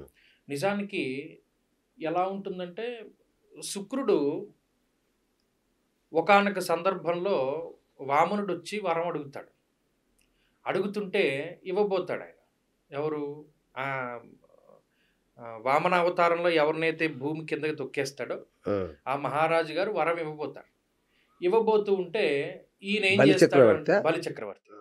ఈయన ఏం చేస్తాడంటే చేసేదేం లేక వెళ్ళిపోతాడు. ఒకానొక సందర్భంలో శివుడు పార్వతుల మధ్యలో ఉంటాడు ఈయన.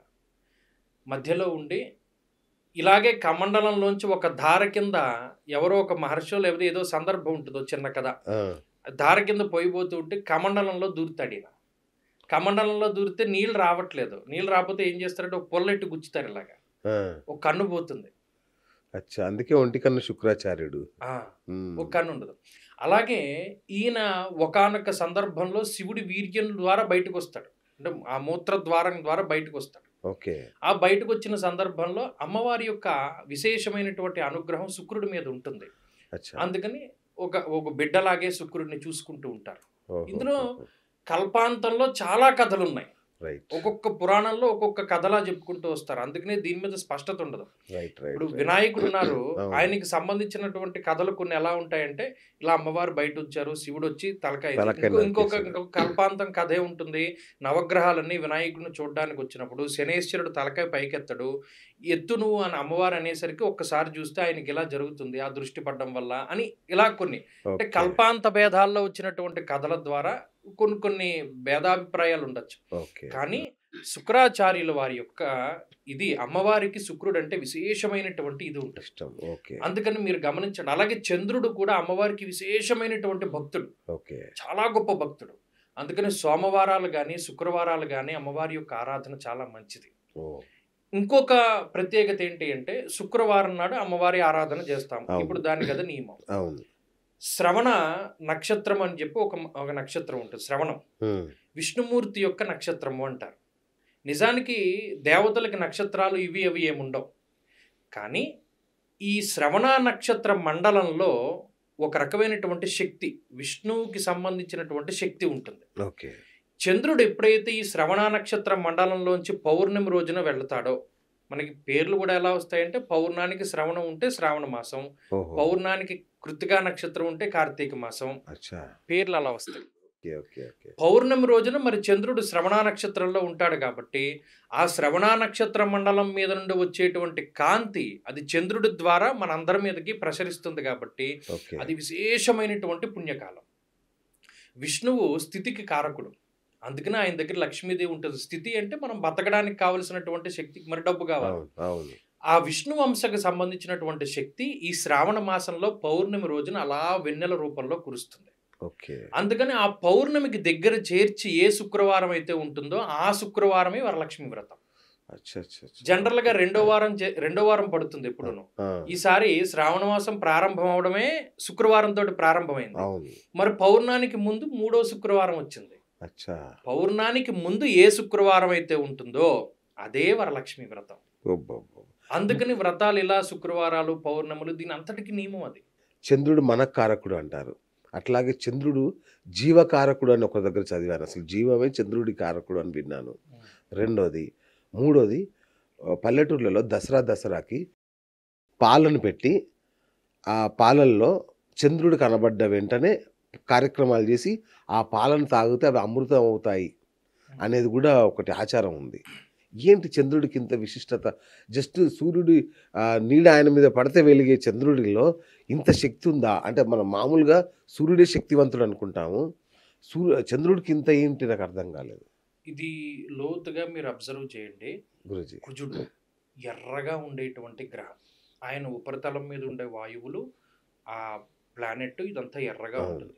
యజన కీర్తి గృహ కాంచన పుత్ర వస్త్ర అశ్వాధికారకు గురుడికి సంబంధించిన వర్ణం బంగారపు వర్ణంలో ఉంటాడు ఆయన. ఆయనకుండే ఉపగ్రహాలు కూడా చాలా ఎక్కువ. అలాగే సత్వ భూ ప్రాకార రోగ వ్రణ సాహస శస్త్రాగ్ని సందర్శనోత్పాటన భ్రాతృకారకుడు కుజుడు. ఒక ఉపరితలం మించి ఏ లైట్, ఏ కాంతి అయితే రిఫ్లెక్ట్ అవుతుందో ఆ కాంతికి కొంత ప్రత్యేకమైనటువంటి గుణం ఉంటుంది. ఓకే. మీరు ఇంకో విషయం నమ్ముతారా? నీటికి జ్ఞాపక శక్తి ఉందంటే మీరు నమ్ముతారా? చాలా గొప్ప విషయం. ఒక సైంటిస్ట్ రీసెర్చ్ చేశాడు. ఒక వాటర్ బాటిల్లో 2 నీళ్లు తీసుకున్నాడు. అంటే 2 వాటర్ బాటిల్స్ తీసుకున్నాడు. ఒకటి ఒక గదిలో పెట్టాడు, ఇంకోటి. ఓ వాటర్ బాటిల్ ఉన్న గదిలో ఎప్పుడూ శాంతమైనటువంటి మాటలు మాట్లాడతాడు. చాలా ఆనందంగా ఉండేవి, సౌమ్యంగా ఉండేవి. ఇంకో దాంట్లో ఎప్పుడు తిడుతూ ఉంటాడు, కొట్లాడుతూ ఉంటాడు, లేకపోతే అనేక రకాల దుర్భాషలు ఆడుతూ ఉంటాడు. ఈ తర్వాత ఈ 2 బాటిల్స్ని తీసుకుని అధ్యయనం చేస్తే ఈ సౌమ్యంగా ఉండేటువంటి నీళ్ళ మాలిక్యూల్స్ ఇవన్నీ కూడా దాంట్లో కొంత జీవశక్తి, కొంత ఎదుగుదల, ఆ మాలిక్యూల్స్లో కొంత జీవం ఉండేటువంటి పరిస్థితులు, పాజిటివిటీ కనబడింది. దీంట్లో నెగిటివిటీ కనబడింది. దేవుడా! ఒక నీటికి జ్ఞాపక శక్తి ఉంది. మీరు నెట్లో సెర్చ్ చేయొచ్చు. ఇవేమి ఎక్కడ నేను అబద్ధం మాట్లాడను. ఇప్పుడు ఈ మధ్య కాలంలో అంతా ఇంటర్నెట్. నీటికి జ్ఞాపక శక్తి ఉందా? వచ్చేస్తుంది. ఎంత బురద ఉండనివ్వండి, ఎంత అస్థికలు కలపనివ్వండి, గంగా నదిలో TDS మనం తాగే దాని మీద అద్భుతంగా ఉంటుంది. రీసెంట్గా ఒక ఆయన వెళ్ళి ఇంత బురద ఉంది, ఇంత వరద వచ్చింది కదా, దీన్ని TDS చెక్ చేద్దాం, ఇప్పుడు మనకి అవకాశం ఉంది. అంతే కదా. ఆశ్చర్యపోయాడు. మనం తాగే నీళ్లు కంటే ఇవే స్వచ్ఛమైనవి కదా అన్నాడు. ఇంకొక ఆయన రీసెర్చ్ చేశాడు. ఇంతమంది అస్థికలు కలుపుతున్నారు కదా, ఇక్కడే కాదు వేరే దేశాల నుండి అయిపోతున్నారు. ఆ అస్థికలు ఒక ఎముక నీటిలో కరగడానికి చాలా సమయం పడుతుంది. కానీ గంగకి ఒక శక్తి ఉంది, అవి త్వరగా అస్థికల్ని తనలో కలుపుకుంటాయి. ఒక నీటికి ఉండే శక్తి గురించి అధ్యయనం చేస్తే ఇలా మనకి కనపడుతూ ఉంటుంది. మరి ఇలా వచ్చినప్పుడు ఈ నీటికి సంబంధించి లేకపోతే ఈ వీటికి సంబంధించినటువంటి అధ్యయనాలన్నీ ఏం చెప్తున్నాయి? ఒక గ్రహానికి సంబంధించినటువంటి కాంతిలోను లేదా మన నీటిలోను కొన్ని యాసిడ్ రైన్స్ పడతా ఉంటాయి. మీకు అర్థమైందా? సో ఇవన్నీ ఏంటంటే ఆ రిఫ్లెక్షన్, ఇవన్నీ కూడా ఇక్కడివి కాదు, వేరే వేరే ప్రాంతాల నుండి వస్తున్నాయి. మరి ఇలా కుజుడి మీద పడ్డటువంటి లైటు, మిగతా గ్రహాల మీద పడ్డటువంటి లైటు, చంద్రుడి మీద పడ్డటువంటి లైటు, ఈ ఉపరితలాలకి వేరే వేరే శక్తులు ఉంటాయి. చంద్రుడికి చెప్పిన కారకత్వాల్లో మన పుష్ప సుగంధ మాత్రోదక ఎత్కించదు కావ్యాది మాతృకారకుడు చంద్రుడు. ఇవాళ భూమి మీద ఔషధీ వృక్షాలు నిలబడి ఉన్నాయంటే చంద్రుడే కారణం. మరి జీవానికి ఆయన కారకుడా కదా? ఔషధులు ఇవాళ వస్తున్నాయి అంటే చంద్రుడే కారణం. ఇవాళ సముద్రం కానీ జంతువులు కానీ అలజడి లేకుండా ఉన్నాయి అంటే దానికి చంద్రుడే కారణం. ఏ ప్రకృతి విపత్తు వచ్చినా ముందు పశుపక్షాదులకే తెలుస్తుంది, మనకి తెలీదు. ఆ పక్షులు, పశువులు ఇవన్నీ చక్కగా ఉన్నాయి, అవి పాలిస్తున్నాయి, వృద్ధి చెందుతున్నాయి అంటే చంద్రుడు పాలకి కారకుడు, పాల పదార్థాలకి కారకుడు, అలాగే ఔషధులకి కారకుడు, నీటికి కారకుడు. ఆయన ఒక్క క్షణం తప్పుకుంటే ఈ సముద్రం పెరిగిపోతుంది, ఒక్క క్షణం. ఆ చంద్రుడి వల్లే ఆటుపోట్లు, ఆ చంద్రుడి వల్లే సముద్రం అటు ఇటు కదులుతూ ఉండడం. సునామీ రావడానికి ముందేమవుతుంది, నీళ్ళన్నీ లోపలికి వెళ్ళిపోతాయి, ఒక్కసారిగా విరుచుకుపడుతుంది. ఇవన్నీ దేని వల్ల ఏర్పడుతున్నాయి? చంద్రుడు. చంద్రమా మనసో జాత చక్షు సూర్యోరజ. ఇవన్నీ మంత్రాలు ఉత్తినే రావండి మంత్రాలు, ఇవన్నీను అందులో నిక్షిప్తం చేశారు. ఒకానొకసారి ఇప్పుడు చూడండి, ఒక్కొక్కసారి మనసు బాగోదు, అప్పుడు ఏదైనా ఒక గోదావరి గట్టుకెళ్ళి చంద్రుడిని చూడండి, ప్రశాంతంగా ఉంటుంది. ఒక సముద్రం మధ్యలో ఉన్న చంద్రుడిని చూడండి, ప్రశాంతంగా ఉంటుంది. మరి వాళ్ళ ఆ చంద్రుడి నుండి రిఫ్లెక్ట్ అయ్యేటువంటి లైట్, అది పౌర్ణమైతే మనకి ఒకలాగా, అమావాస్య అయితే ఒకలాగా, గురుడు నుండి రిఫ్లెక్ట్ అయ్యే లైట్ నుండి మనకి వీర్య శక్తి వస్తుంది. కుజుడు నుండి రిఫ్లెక్ట్ అయ్యేటువంటి లైట్ బట్టి మనకి బాడీలో శక్తి, అస్థి మధ్యలో కొంత శక్తి వస్తుంది. అందుకని ఎవరైతే ఈ సన్లైట్కి కానీ మిగతా లైట్కి కానీ ఎక్స్పోజ్ అవ్వకుండా ఒక రూములోనే కూర్చుని జీవిస్తున్నాడో వాడు ఎక్కువ కాలం బతకడు. చీకటి గదిలో ఒకరిని పెట్టి బతకమనండి, ఈ లైట్లన్నీ మన మీద పడాలి. బుధుడి నుండి వచ్చేటువంటి కాంతి మన మీదకి పడడం ద్వారా, ఈ బుధుడు గణిత కావ్య శిల్ప జ్యోతిష్ విద్యామాతల బుద్ధి ప్రజ్ఞాకారకో బుధ, ఆ ప్రజ్ఞకి కారకుడు. శుక్రుడి కాంతి పడితేనే మనకి కొన్ని ఈ శుక్రకణాలు అభివృద్ధి చెందడం ఇవన్నీ ఉంటాయి. శనేశ్వరుడి యొక్క కాంతి పడితేనే ఆయుర్దాయం వృద్ధి చెందుతుంది. ఇవన్నీ లెక్క. ఈ కాంతి పడుతోంది మన మీద. గ్రహాల ప్రభావం అంటే ఏం లేదు. ఈ సూర్యుడు నిన్ను ఇలా వక్రంగా చూస్తున్నాడు, లేకపోతే చంద్రుడు నిన్న అసలు డూ అని పదం వాడతారు, అదే తప్పు. అవునా? మరి చంద్రుడికి వేరే పదం లేదుగా, చందమామ. చంద్రుడు సూర్యుడు ఇవి వాడచ్చు, వాడు వీడు అని కొంతమంది మాట్లాడతారు. రవి, చంద్ర, బుధ, ఆ గ్రహాల తాలూకు నీడలు ఆ రేస్ మన మీద పడితేనే మనం బతుకుతాం. ఇప్పుడు మీ జాతకంలోనండి మీరు పుట్టినప్పుడు అండి శనేశ్వరుడు వక్రగతిలో ఉన్నారండి అంటే ఏంటి? భూమి మీద నుండి చూసినప్పుడు గ్రహం ఇలా వెళ్ళిపోవాలి, కానీ వెళ్లకుండా అదే చోట ఉండిపోయినట్టు, కొంచెం వెనక్కి వెళ్ళినట్టు కనబడుతుంది. నిజానికి అలా వెళ్ళదు, అలా కనబడుతుంది. ఉదాహరణకి మీరు ఎప్పుడైనా మీ కారులో వెళ్ళిపోతూ ఫ్లైట్ని చూసారనుకోండి, ఆ ఫ్లైట్ అలా ఉండిపోయినట్టు కనబడుతుంది. నిజంగానే అది అలా ఉంటుందా? కొన్ని వేల మైళ్ళతో వెళ్ళిపోతుంది, కానీ అలా స్ట్రక్ అయిపోయినట్టు ఉంటుంది కొంతసేపు. అలాగే గ్రహాలు కూడా ఆ స్టేజ్లో ఉన్నప్పుడు మీ మీద ఎలా పడ్డాయి కిరణాలు. మీరు పుట్టినప్పుడు లగ్నం అని అంటారు. లగ్నం అంటే మీరు పుట్టినప్పుడు భూమి ఆకాశం ఎక్కడైతే కలుస్తున్నాయో ఆ సంధి ప్రాంతాన్ని లగ్నం కింద తీసుకుంటారు. ఆ లగ్నాధారితంగా గ్రహాలు ఎలా ఉన్నాయో చూసుకుంటాడు. చూసుకుని మీరు పుట్టినప్పుడు అండి బృహస్పతి లగ్నంలో ఉన్నారండి, చాలా మంచిది, బృహస్పతి స్థితే లగ్నే దివ్యదేహో సుభాషిత, మీరు కొంచెం బొద్దుగా ఉంటారండి, మాట చాలా బాగా మాట్లాడగలరండి, ఇలాంటివి చెప్తారు. మరి ఇవన్నీ ఎలా సాధ్యం? కేవలం ఆ లైట్, ఏమీ లేదు. అందుకని జ్యోతిషం ఎంత తెలివిగా పేరు పెట్టారంటే కేవలం కాంతి. ఆ కాంతి నీ మీద సవ్యంగా పడితే మనం అదృష్టవంతులు. బాగా లేదనుకోండి ఇబ్బంది పడుతున్నాం. అందుకని మనం ఏం చేస్తాము? మంత్రాలు చదువుతాం. శమగ్నిరగ్నిభిస్కరశ్చన్నస్తపతు సూర్య సంవాతో వాత్పరపాపశ్రిత. దీనికి కొంత ఫ్రీక్వెన్సీ ఉంటుంది. ఇప్పుడు కొత్త థెరపీ వచ్చింది తెలిసిన, ఒక ట్యూనింగ్ ఫోర్క్ని ఇంత ఫ్రీక్వెన్సీ తోటి దీన్ని కొట్టి బాడీలో ఇక్కడ పెడితే మీ బాడీలో ఏదైతే నెగిటివ్ ఫ్రీక్వెన్సీ ఉందో దాన్ని దీంతో ఇది చేస్తున్నారు, ట్యూన్ చేస్తున్నారు. కరెక్ట్. మొన్ననే రీసెంట్గా నేను చూశాను, ఓ ట్యూనింగ్ ఫోర్కు ఎంతో హెడ్జ్ చెప్పింది దాని ఫ్రీక్వెన్సీ, ఇలా టిక్ మన కొట్టింది, ఇక్కడ పెట్టింది, దీనివల్ల మైగ్రేన్ తగ్గుతుంది, దీనివల్ల బాడీ పెయిన్స్ తగ్గుతున్నాయి అంటే నీ బాడీకి ఈ ఫ్రీక్వెన్సీ తోటి కొంచెం మ్యాచ్ అవుతుంది. ఇప్పుడు మనకి శనేశ్వరుడు బాల, అష్టమ శని, అర్ధాష్టమ శని. ఈ శమగ్నిరగ్నిభిస్కరశ్చన్నస్తపతు సూర్య సంవాతో వాత్పరపాపశ్రిత 19,000 సార్లు మంత్రం చేయమన్నాడు.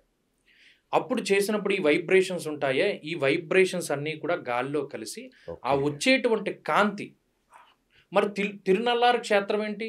భూమి మీద శనేశ్వరుడి కిరణాలు ప్రత్యక్షంగా పడే ప్రాంతంలో గుడి కట్టారు. ఎంత రీజన్గా ఉంటాయో ప్రతిదినం. ఈ మంత్రం తాలూకు ఫ్రీక్వెన్సీ వెళ్ళి ఆ వైబ్రేషన్స్ అన్ని కాంతిలో కలిసి ఆ కాంతి యొక్క తీవ్రతని తగ్గించి వేస్తాయి. తగ్గి మన మీద ఆ నెగిటివ్ వైబ్రేషన్స్, నెగిటివ్ కాంతి పడదు. ఉంగరం పెట్టుకుంటాం, ఉంగరం పెట్టుకున్నప్పుడు రాయి ఉంటుంది, ఆ రాయి చర్మానికి తగిలేలా ఉంటుంది. ఈ స్టోను దాన్ని ఆకర్షిస్తుంది. ఈ స్టోన్ దాన్ని ఆకర్షిస్తుంది. పుష్యరాగం ఉంది, బృహస్పతికి సంబంధించిన రేస్ని ఆకర్షిస్తుంది, అయస్కాంతం ఉంది, ఇనుమును ఆకర్షిస్తుంది. అవును. ఓ అవును. మరి అవన్నీ ఆకర్షిస్తాయి. అందుకని ఈ రాళ్ళు పెట్టుకునేటప్పుడు చాలా జాగ్రత్తగా పెట్టుకోవాలి. మీకు ఆ గ్రహం వ్యతిరేకంగా ఉందనుకోండి, ఈ రాయి పెట్టుకుంటే ఆ వ్యతిరేక ఫలితాలే వస్తాయి. నక్షత్రాన్ని బట్టి ఉంగరం పెట్టుకోకూడదని అందుకనే అంటారు. ఓకే. ఈ రాయి దాన్ని ఆకర్షిస్తుంది. నక్షత్రాన్ని బట్టి కాకుండా ఎట్లా పెట్టుకుంటారు? జాతకాన్ని బట్టే పెట్టుకోవాలి. అచ్చా, జాతకాన్ని బట్టి. నక్షత్రాన్ని బట్టి మీరు పలానా అనురాధలో పుట్టారు, శనేశ్వరుడికి సంబంధించిన ఇది పెట్టుకోండి అంటే పోయింది అక్కడతో. ఆ వైబ్రేషన్స్ అన్ని ఇది లాగుతుంది. ఓకే. దీనికి ఆ శక్తి ఉంది. ఇప్పుడు మాల ధారణ చేస్తారండి కొంతమంది, మరి అవన్నీ ఎఫెక్ట్ కనబడతాయి. మీరు ఏ స్టోన్స్ పెట్టుకోలేదండి గురుగారు? పెట్టుకోనండి. పెట్టుకోరా? మీకు విషయం తెలిసిన, ఒక డాక్టర్కి ఏ రోగం ఉండకూడదు 10 మందికి చెప్పి. కరెక్ట్. అన్ని రోగాలు ఉన్నవాడు డాక్టర్ డాక్టర్ అయినా వాడు చెప్పేది మనం వింటామా? ఇప్పుడు మనం ప్రాక్టికల్ గా ఉండేటువంటి వాళ్ళం. నేను అసలు ఏం ఉంగరాలు ఏం వేసుకోను, నేనే అన్ని పెట్టుకుంటే నేను ఎందుకు చెప్పడం?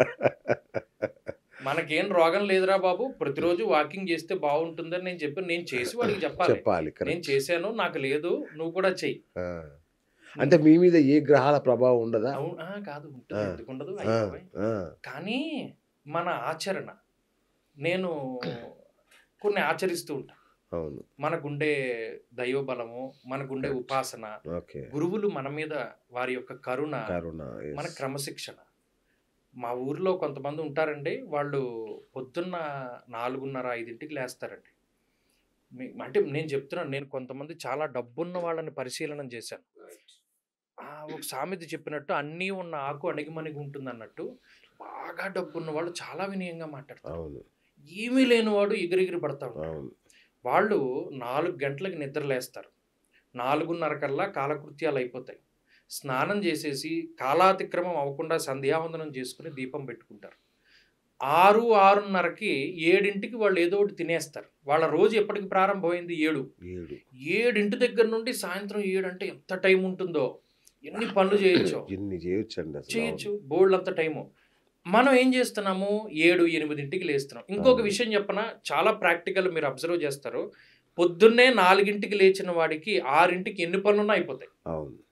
అంట్లు తోమేసుకుంటాడు, ఇల్లు దుడి చేసుకుంటాడు, తడిగుడ్డ పెట్టేసుకుంటాడు, అన్ని పనులు అయిపోతాయి. 7ంటికి లేచిన వాడికి అదే 9ంటిలోపు ఏ పని అవ్వదు. కరెక్ట్.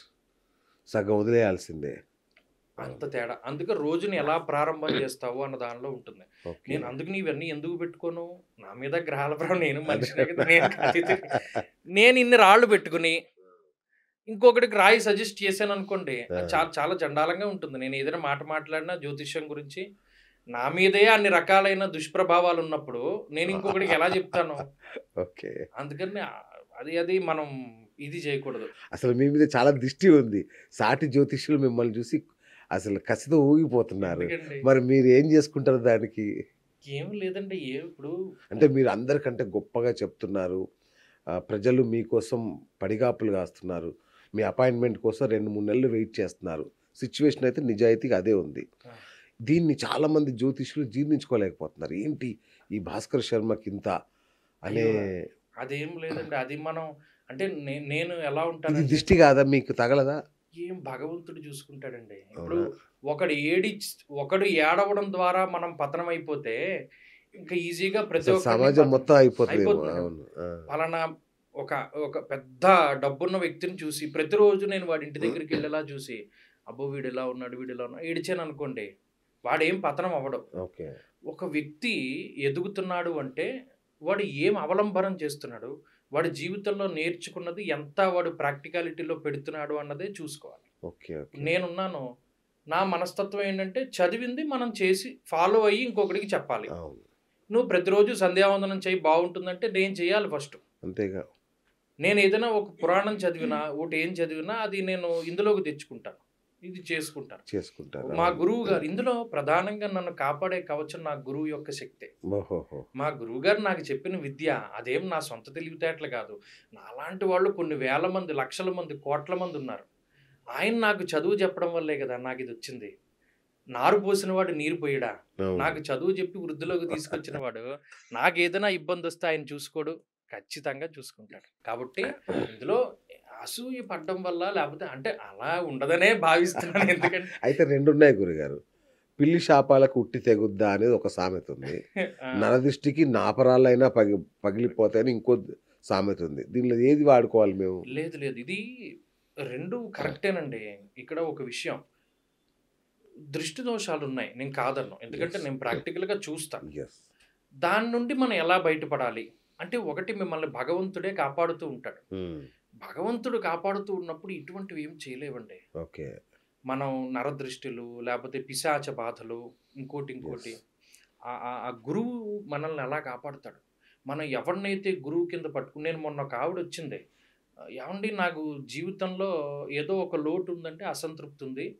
నేను ఏంటో మరి అది తెలియట్లేదు నాకు. ఆ! నాకిది ఎలా పోతుంది?" ఆ! అంటే అమ్మ మీరు ఓ పని చేయండి. ఒక గురువుని పట్టుకోండి. సూపర్. వాడు ఎవ్వడో మనకనవసరం. మీకు పలానా గురువు అంటే మీరు ఇష్టపడతారు. మీ చదువు చెప్పేవాడు. లేపోతే మీరు భర్త, మీ భర్త గారు, మీ తండ్రి గారు ఇలా ఎవరినో ఒకళ్ళని గురువు కింద ఎంచుకోండి ఫస్టు. వాళ్ళకి నచ్చి. వాళ్ళ పాదాలు పట్టుకోండి. ఇంక వదలకూడదు. హ్మ్. దత్తాత్రేయుడు విష్ణు శర్మ అనేటువంటి ఆయనకి అలాగే అనుగ్రహాన్ని ఇస్తాడు. చాలా మందికి తెలుసు ఆ కథ. ఈ విష్ణు శర్మ అన్న ఆయన కాళ్ళ మీద పడిపోతాడు. ఆయన అనేక రకాల పరీక్షలు పెడతాడు. హ్మ్. ఒక గురువు యొక్క పరీక్ష శిష్యుడి యొక్క స్థాయిని బట్టి ఉంటుంది. ఓకే. ఓకే. ఆ శిష్యుడు అంత గొప్ప శిష్యుడు అనుకోండి, వాడికి అంత రైట్. కఠినమైన పరీక్షలు ఉంటాయి. అవును. అర్థమైందా? కాబట్టి జీవితంలో ఏదైనా కష్టం వచ్చినా, సుఖం వచ్చినా గురువుని పట్టుకోవడమే. ఏవండీ గురువుగారు నాకిది జరిగిందండి. మీ దయండి. నాకిలా జరిగిందండి పోనీ అది మీ దయేనండి. ఇది మంచిగా జరిగిందేమో అని తీసుకున్న నాడు మనల్ని ఏమి చేయలేవు. హ్మ్. ఈ నరదృష్టిలు ఇవన్నీ అంటారా అది కామను. అది మన మీద మనకి ఉండే ఉపాసన ముఖ్యంగా గురు బలం గనక ఉంటే. ఓకే. మనం ఎవరినైతే గురువుగా నమ్ముకున్నాం మీరు చెప్తే నమ్మరు. ఫార్చ్యూనా కట్టడం అని ఒకటుంటుంది. హ్మ్. అంటే ఒక జ్యోతిష్యంలోనే పలానా ఒక స్టార్ మీద ఫార్చ్యూనా పడుతుంది అని ఉంటుంది. నాకు మా గురువుగారు చెప్పారు చిన్నప్పుడు. నేను ఎప్పుడో చిన్నప్పుడు నేర్చుకున్నానండి. ఆ ఏడో ఏట కదా మీ ఆ! విద్యాభ్యాసం మొదలైంది. మర్చిపోయానండి. గుర్తులేదు. ఆ పుస్తకాలు అవి కూడా అదొకటే పోయింది. ఆయన్ని అడిగాను. ఆయన బతికుండగానే అడిగాను. అడిగితేను "ఒరేయ్! నాకు గుర్తులేదురా 80 ఏళ్ళొచ్చాయి ఆయనకిప్పుడు. నాకు గుర్తులేదురా. పోన్లే నీకు వస్తుందిరా" అన్నాడాయన. మా మా మావయ్యే గదా! మావయ్య నాకు ఎలా వస్తుంది మర్చిపోయాను. ఈ ఫార్చ్యూనా కట్టడం మర్చిపోయాను. నాకు గుర్తు రావట్లేదని. "వస్తుందిలేరా" అన్నాడు. ఆయన కాలం చేశారు. నాకు ఆ బాధ మనసులో ఉండిపోయింది. మీరు చెప్తే నమ్మరు. ఒక సంవత్సరం పోయాక ఒక ఆవిడ పుస్తకం పట్టుకొచ్చిందండి. మా గురువుగారు రాసిచ్చిన జాతకం పుస్తకం. ఆ! దాంట్లో ఫార్చ్యూనా ఎలా కట్టాలో ఆయన రాసాడు. బా! నాకు ఇలా వెంట్రుకలు ఎలా నుంచుండిపోయి కళ్ళల్లోంచి నీళ్లొచ్చేసి, నేనంటే అంత ఇష్టమా మీకు అని చెప్పి బాధపడ్డాను నేను. ఫార్చ్యూన్ ఇలా కట్టాలి. సూర్యుడు, చంద్రుడు ఇలా వేసుకొని, దీన్ని ఇన్ని డిగ్రీల్లోంచి ఇన్ని తీసి ఇలా కట్టాలి. పూర్తిగా రాసింది. నేను ఫోటో తీసుకున్నాను. ఆ! మరి మీరు నమ్ముతారా గురువు యొక్క అనుగ్రహం ఎలా బా! ఉంటుందో? నేను అవి చూశాను. ఆ! ఆ గురువే కాపాడతాడు. ఓకే. ఈ మంత్రతంత్రాలు గాని, లేదంటే సమ్మోహనం దాన్నేమంటారు? వశీకరణం. వశీకరణం. ఈ వశీకరణ బాధలివి జనంలో చాలా ఉన్నాయండి. ఎట్లా దీనికి ఏమన్నా పరిహారాలా? ఏంటి? పరిష్కారాలా? ఏవండి ఇందులో ఒకటి అంటే మనలో కూడా ఒక రకమైనటువంటి దృక్పథం ఉండాలి. భగవంతుడు మనకేది కావాలో అది ఇస్తాడు. హ్మ్. మనది కానిది మనకి ఎప్పటికీ రాదు. ఓకే. ఒకవేళ వచ్చినా నిలబడదు. ఓకే. ఇప్పుడు నే ఓ ఎక్స్ అనేటువంటి అబ్బాయి ఎవరినో ఇష్టపడ్డాడు. చెప్పాడు అన్నీ బానే ఉన్నాయి. కుదరలేదు. వీడు నేను ఆ అమ్మాయి మీద వశీకరణం ప్రయోగించి నా దగ్గరికి తెచ్చుకోవాలండి అని చెప్పి నా దగ్గరికొచ్చాడు. నేను చెప్పాను. అలా చేయగలిగితే లోకంలో ఉన్న పెద్ద పెద్ద డబ్బున్న వాళ్ళ కుమార్తెల మీద అందరూ వశీకరణం ప్రయోగించి బ్రహ్మాండంగా. బ్రహ్మాండంగా వాళ్ళని మన వైపు తిప్పుకొని మీరు అవును. వారిని వివాహం చేసి ఈ దరిద్రం అంతా పోతుంది కదా! ఈ పిల్లనెందుకు బాగా డబ్బున్నవాడు అమ్మాయి మీద వశీకరణం చేసుకో అన్న. నిజమేనండి గురువుగారు అలాంటివి అంటే వీడి బుద్ధి ఎలాంటిది చూడండి. అది. అలా చేయగలిగితే మరి అవన్నీ చేయగలుగుతారు కదా! హ్మ్. మరి వశీకరణం అన్నది ఎంతవరకు సమంజసం? హ్మ్. అవి మహానుభావులు కొంతమంది ఉంటారండి లేరనను. వాళ్ళు ఇలాంటి పనులకి ఎప్పుడు చేయరండి అవి. హ్మ్. ఏమి చేయరండి. ఓకే. మీకు ప్రత్యక్షమైన ఉదాహరణ ఏంటంటే, స్వయాన మా బంధువులకి జరిగినటువంటి సంఘటన. నాకు తెలిసిన ఒక ఆయన ఉన్నాడండి. మరి రాత్రి ఎప్పుడైనా ఏదైనా తొక్కాడేమో తెలీదు గానీ, ఆ! ఇంటికొచ్చేసాడు. ఆయన తొక్కినట్టు కూడా ఆయనకేం తెలీదు. కానీ ఆయనలో ఒక రకమైనటువంటి నెగెటివ్ వైబ్రేషన్స్. ఏడవాలి, ఏదైనా చేసేసుకోవాలి. ఆ! ఓపిక లేనట్టు అయిపోయింది. సరే అందరు డాక్టర్ల దగ్గరికి చూపించుకున్నాడు. అంతా బాగుంది. ఈ డాక్టర్ల దగ్గర ఏమీ లేదు, తేలలేదు. నీరసం వల్ల అలా ఉన్నారేమో, గ్లూకోజ్ పట్టించండి ఇలా అన్నారు కానీ ఏం ప్రాబ్లం లేదు. సరే తిరిగారు. ఇంకా అది పెరుగుతోంది కానీ తగ్గట్లా. ఇంకా సంపాదనకు కూడా వెళ్ళడానికి ఇంకా ఓపిక లేక మానేసిన తరుణంలో మా ఊరు దగ్గరలో ఒక పెద్ద మంత్రవేత్త ఉన్నాడు. మంత్రవేత్త అంటే ఆయన నెగిటివ్గా ఇచ్చాడు.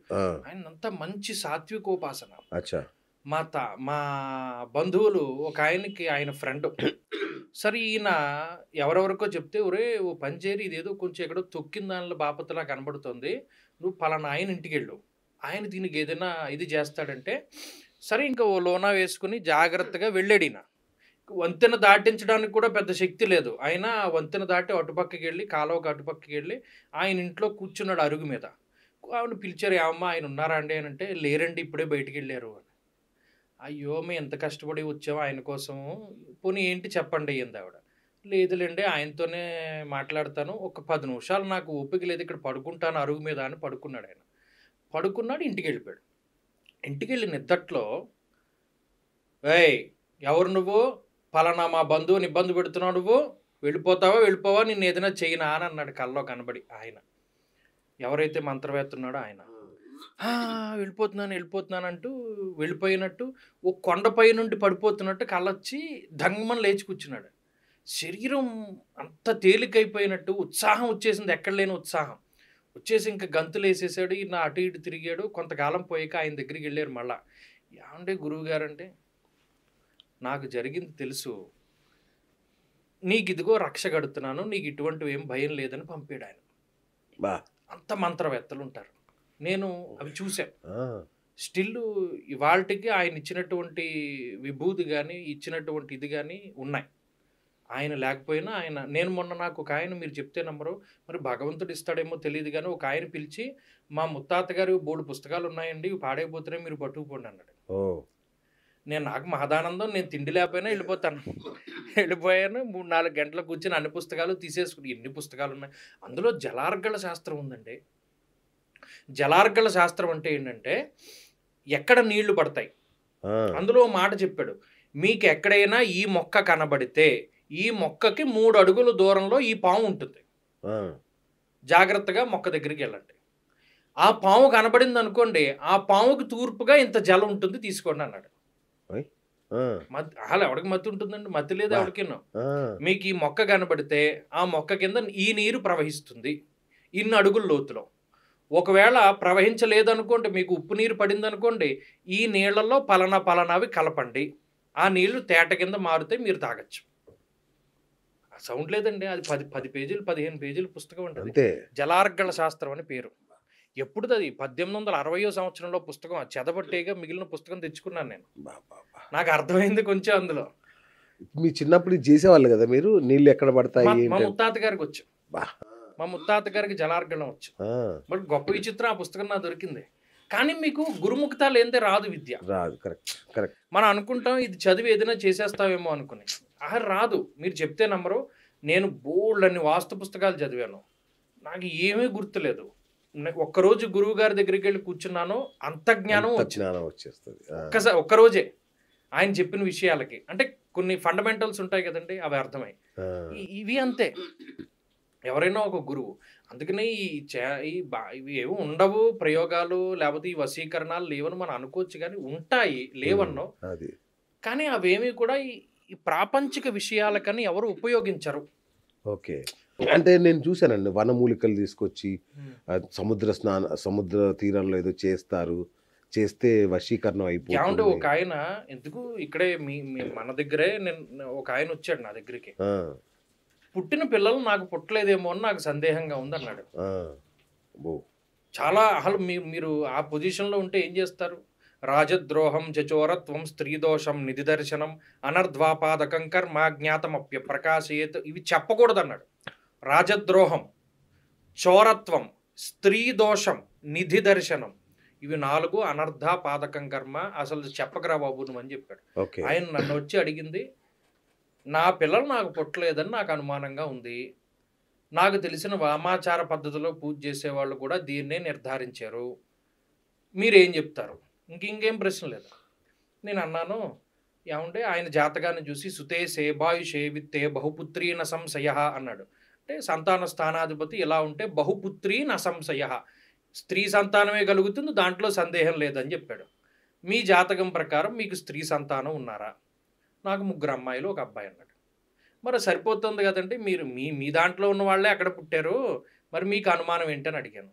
నాకు వామాచారంలో పూజ చేసిన, ఏమంటే వాళ్ళని వీళ్ళని అడుగుతారు, ఆ అమ్మాయి వెంట్రుకలు తీసుకోండి, మీ వెంట్రుక తీసుకోండి, రెండిట్లోనూ DNA ఉంటుంది, మ్యాచ్ అయిందో లేదు తెలిసిపోతుంది, నేను చెప్పింది వాళ్ళు చెప్పింది కరెక్ట్ కాదు తెలిసిపోతుంది అన్నాను.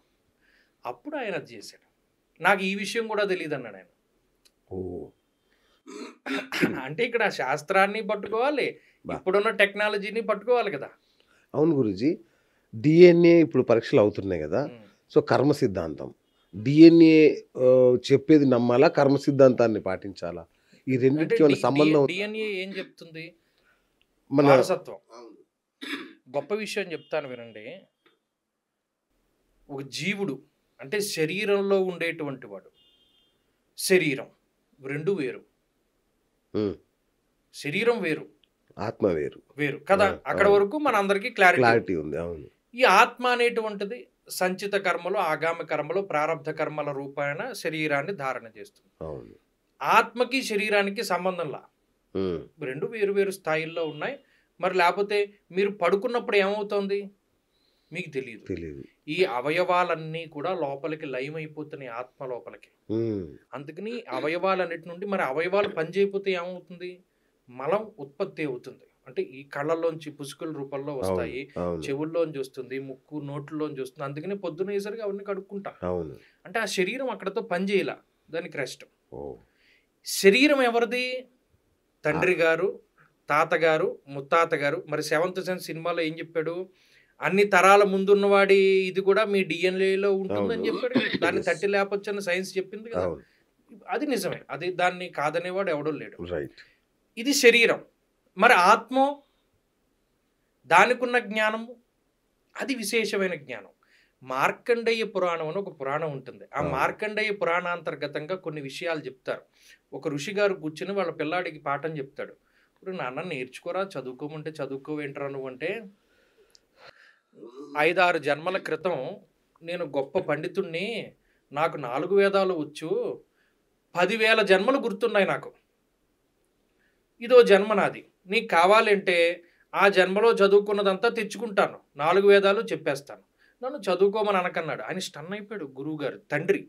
అదేంట్రా అలా అంటావంటే, లేదండి నాన్నగారు, నాకు ఇది ఎన్నో జన్మ, పోయిన జన్మలో నేను ఒక చిన్న తప్పు చేసినందువల్ల మళ్ళీ ఇలా ఈ యోనిల్లో పుట్టవలసి వచ్చింది, నేను అలా పుట్టకూడదని అనుకున్నాను, ఈ జన్మ తర్వాత నేను ఇంకా పుట్టనండి, ఈ జన్మలో మీరు నా తండ్రి, మీరు ఏం చేయమంటారు చెప్పండి అంటే, పెళ్లి చేసుకో, నేను అది మాత్రం చేసుకోను. అప్పుడు ఈ కొడుకు తండ్రికి చెప్తాడు, పోయిన జన్మలో శరీరాన్ని వదిలిపెట్టిన తర్వాత మరలా ఈ శరీరానికి రావడానికి మునుపు మధ్యకాలంలో ఏదైతే జరిగిందో, నరకానికి వెళ్ళడం, నరకంలో ఇతను ఇలా బాధించడం, బాధ పెట్టడం, అందులో ఒక మహాపురుషుడు వచ్చాడండి నాన్నగారు, ఆ మహాపురుషుడు మమ్మల్ని బయటికి తీసుకొచ్చాడు, మా యొక్క పుణ్యమో లేకపోతే ఆ రూపంలో వచ్చింది, మళ్ళీ ఇలా పుట్టాను నేను, అందుకని నేను ఈ జన్మతో ఆఖరు అంటాడు. మరి ఇది మీరు ఎంత విచిత్రంగా ఉన్నది, నిజం జరిగిందా ఇది? యథార్థం మార్కండేయ పురాణంలో మొదలు పెడితే ఇదే ఉంటుంది. పురాణం అంటే అదేదో పుక్కిటి పురాణం కాదు కదా, అది జరిగినదే చరిత్ర.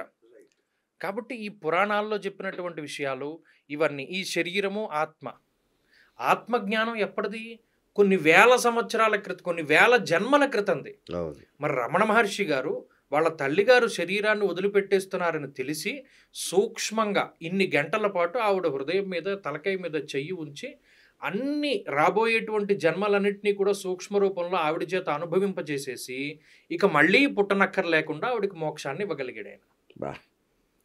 అంటే అక్కడ శరీరం ఈ జీవికి, వాళ్ళ వంశానికి, వాళ్ళకి సంబంధించింది డిఎన్ఏ, ఆత్మ అతీతమైనటువంటిది. కాబట్టి ఇందులో ఆ శరీరాన్ని, ఆత్మని మనం ఎలా చూస్తామో దాన్ని బట్టి దీన్ని మీరు అడిగిన దానికి సమాధానం. అంటే కర్మలు దేనికి సంబంధించినవి? ఆత్మకు సంబంధించినవి, ఎందుకంటే అనుభవించేది శరీరం కదా. అనుభవించేది శరీరమే, ఆత్మానుసారంగా కదా శరీరం వచ్చేది. ఇప్పుడు ఎలా ఉంటుందంటే, ఇంకా ఈజీగా చెప్తాను, మీ దగ్గర బ్యాంక్ బ్యాలెన్స్ ఉంది, ఆ బ్యాంక్ బ్యాలెన్స్కి తగ్గట్టుగానే ఒక ఇల్లు తీసుకోవాలి. అంతే. మనం ప్రాక్టికల్గా చూస్తే ఒక ఇల్లు అద్దెకి తీసుకోవాలండి. అవును. మీ దగ్గర ₹1,00,000 ఉన్నాయి, ₹1,00,000 పెట్టి ఇల్లు తీసుకోవచ్చు. 50,000 ఉన్నాయి, 50,000 ఇల్లు. ₹100 ఉన్నాయి, ₹100 ఇల్లు. డార్మెటరీ వస్తుంది, దాని పెద్ద సౌకర్యాలు ఉండవు. కొంచెం మీ దగ్గర 50,000 ఉన్నాయి, మంచి ఇల్లు వస్తుంది, విలాసంగా ఉండొచ్చు. ఇది ₹1,00,000 ఇల్లు అద్దె ఉంది, దాంట్లో ఇంకా విశాలమైన ఇల్లు, విలాసవంతమైన ఇల్లు.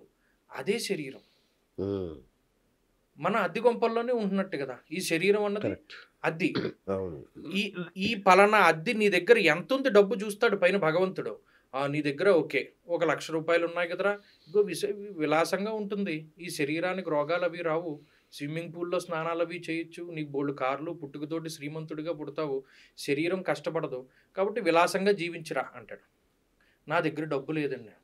నీ దగ్గర డబ్బు లేకపోతే నువ్వు వెళ్ళి సంపాదించుకో అని మనిషి జన్మ ఇవ్వడం. ఇప్పుడు చూడండి, పశుపక్షాదుల కింద పుట్టినటువంటి వాడు కుక్క కింద పుడతాడు అక్కడ. ఇది నాకు ఒక ఆయన చెప్పాడు, సూక్ష్మంగా అర్థమయ్యేలా చెప్పాడు. ఒక వ్యక్తి ఎవరినో చంపేశాడు, వాళ్ళు ప్రాణాలు తీసేశాడు. అప్పుడు ఏం చేస్తుంది కోర్టు? జైల్లో పెడుతుంది, యావజ్జీవ శిక్ష వేసింది, 14 ఏళ్ళు అనుకున్నాను. అంటే ఈ 14 ఏళ్ళు ఏం చేసింది? ఇంకొక పాపపు క్రియ చెయ్యకుండా నిరోధించింది. కరెక్ట్. అవును. అలాగే భగవంతుడు ఒకడికి భయంకరమైన పాపం ఉందనుకోండి, కొంతకాలం పాటు వాడు పాపం చెయ్యకుండా శరీరాలు ఇస్తుంది. ఈగ, దోమ, ఆవు, ఇలా సాధు జంతువులు లేదా ఏదైనా జంతువులు. అలా వాడు ఏం చేస్తాడు? ఈ పాప క్షయం అయ్యేంత వరకు అలా పుడుతూనే ఉంటాడు. పాప క్షయం అయిపోయింది, అప్పుడు పలానా పుణ్యం వృద్ధి చేసుకో, మళ్ళీ ఇంకో కొన్ని జన్మలు చెట్టు కింద పుట్టు, లేకపోతే ఇంకోలా పుట్టు. పుణ్యం వృద్ధి అయ్యాక మళ్ళీ కొన్ని కోట్ల జన్మలు అనుభవించాక మనిషి జన్మిస్తాడు. ఇందులో అయినా నా దగ్గరికి రారా అంటాడు. మళ్ళా వీడు పాపాలు చేస్తాడు. అదాన దోషేణ భవే దరిద్ర్యో దారిద్ర్య దోషేణ కరోతి పాపం పాపాదవశ్యంతి యాంతి నరకం పునరేవ దరిద్ర పునరేవ పాపి. మనం డబ్బు లేని వాడి కింద పుట్టామనుకోండి, అంటే డబ్బు అంటే ఈ డబ్బు అనే కాదు, మనకు ఉండేటువంటి భోగము భాగ్యము ఏదైనా ఉండొచ్చు. అష్టలక్ష్మిలో ఏ లక్ష్మి లేకపోయినా డబ్బు లేనట్టే. సంతాన లక్ష్మి లేదంటే లేదు, ధైర్య లక్ష్మి లేదన్నా లేదు, మరి అవన్నీ లక్ష్మీదేవులే కదా. అదాన దోషేణ భవే దరిద్రం, నువ్వు దానం చెయ్యని దోషం వల్ల ఇవాళ దరిద్రుడిగా పుట్టావు. దారిద్ర్య దోషేణ కరోతి పాపం, ఆ దోషం వల్ల నీ దగ్గర డబ్బు లేదు, సంపాదించుకునే మార్గం లేదు, పాపం చేస్తున్నావు. పాపాదవశ్యంతి యాంతి నరకం పునరేవ దరిద్ర పునరేవ పాపి, నువ్వు మళ్ళా అలా పుడుతూనే ఉంటావు. అందుకనే ఏం చేయమన్నాడు? దానమీవ కలవు యుగే, దానం చేస్తే అంత మంచిది. వాడు పెట్టి పుట్టాడు రా అంటాడు. అంటే వాడు పోయిన జన్మల్లో బోల్డ్ అంత దానం చేశాడు. పెట్టి పుట్టాడు, వాడు గత జన్మలో పెట్టాడు, అర్థం ఇదా? వాడి జన్మల్లో బోల్డ్ అంత పెట్టాడు. వాడి దగ్గర 10 లక్షల బ్యాంక్ బ్యాలెన్స్ పుణ్యం ఉంది. ఆ 10 లక్షల పుణ్యంలో ₹1,00,000 పెట్టి ఇల్లు తీసుకున్నాడు. ఈ జన్మ 80 ఏళ్ళు ఇచ్చాడు, విలాసవంతంగా ఇచ్చాడు, బోల్డంత భోగభాగ్యాలు అనుభవించేలా ఇచ్చాడు. ఈ జన్మలో ఇంకా పుణ్యం చేసుకున్నాడు, ఆ 10 పైన బ్యాలెన్స్ ఉన్న దానికి యాడ్ చేసుకున్నాడు.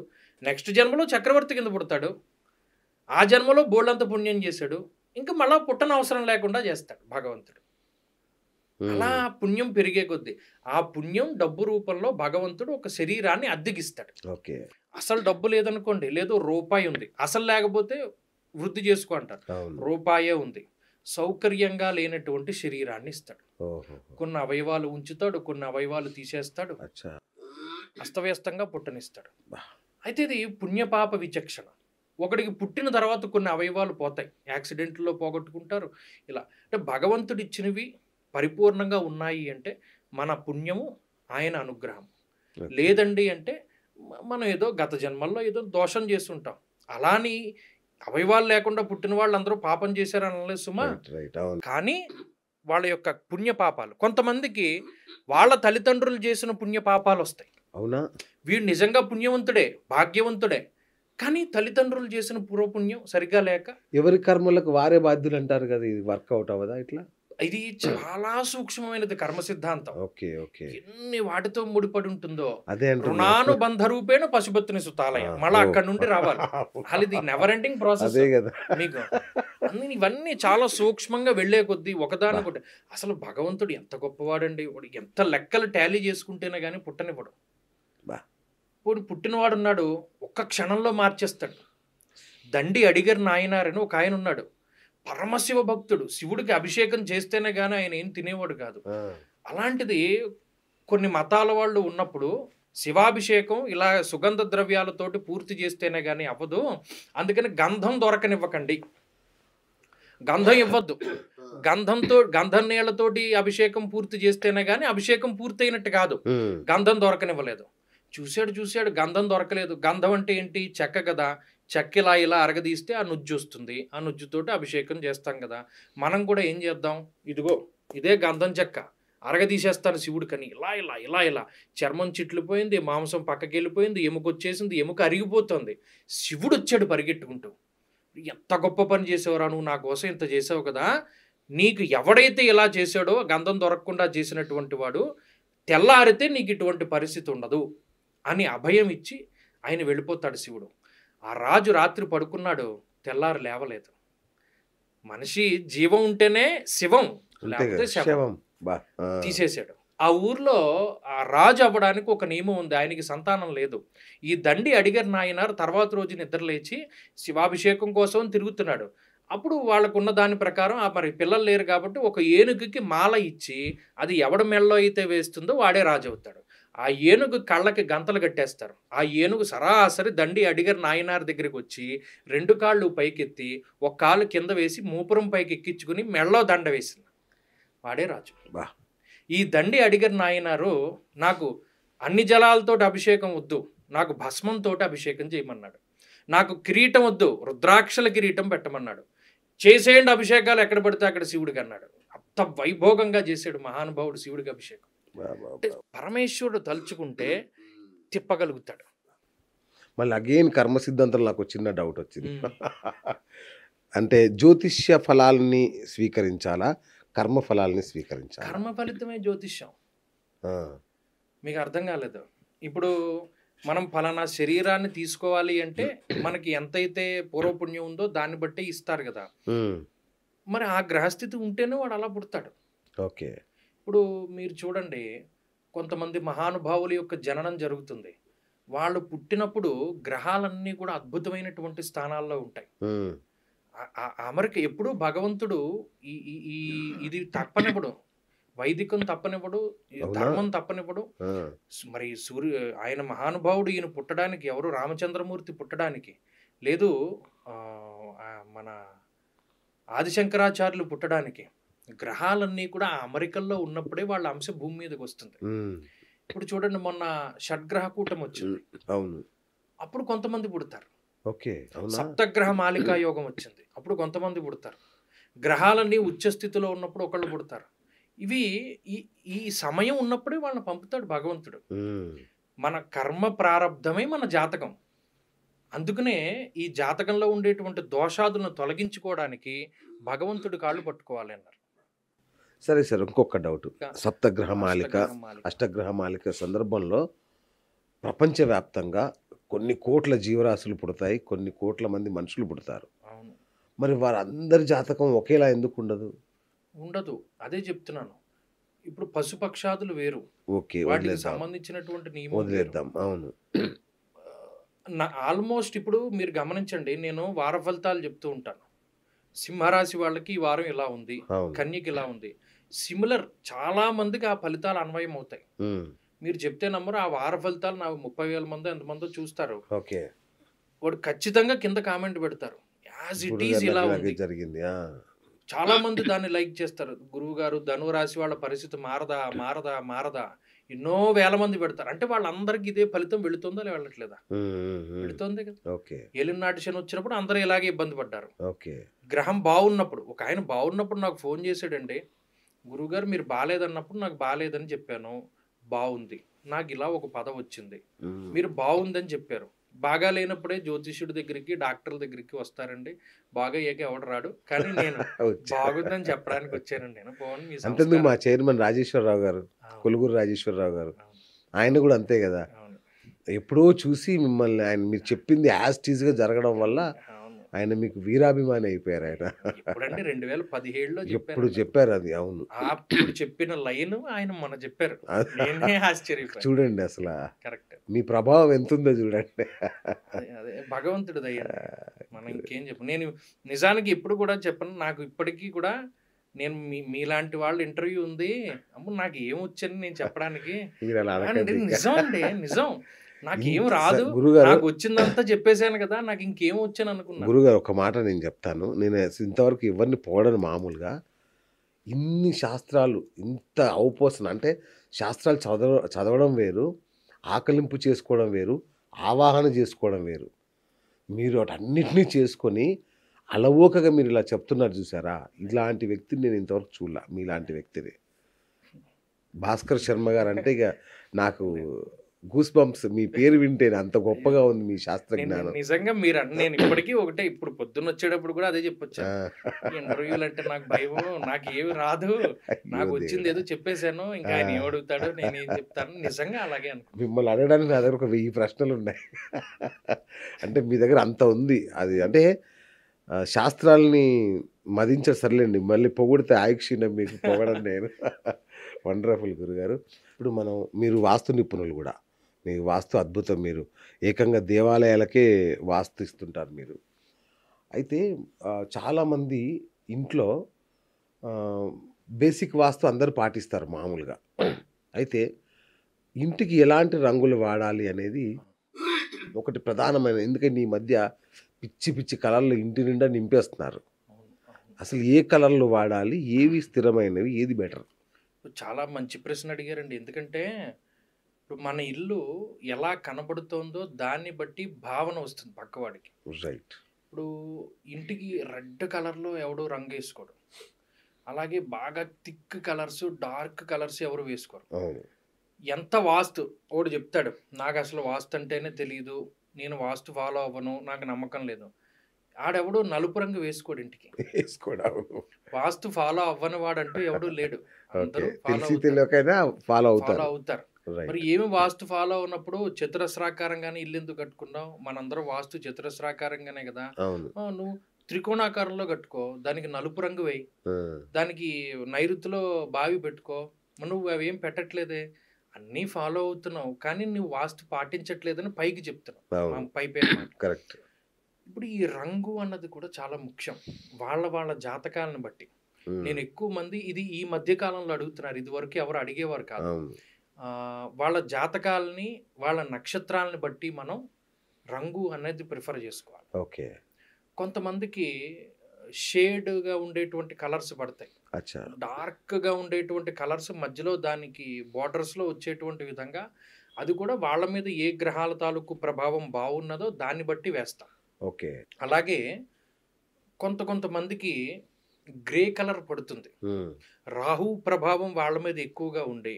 ఓకే. అంటే కొంతమంది స్పెక్యులేషను, మీకు రాహు ఇందాక ఫలితాల్లో ఇలా కూడా వాడు సంపాదన ఇస్తారు ఆయన.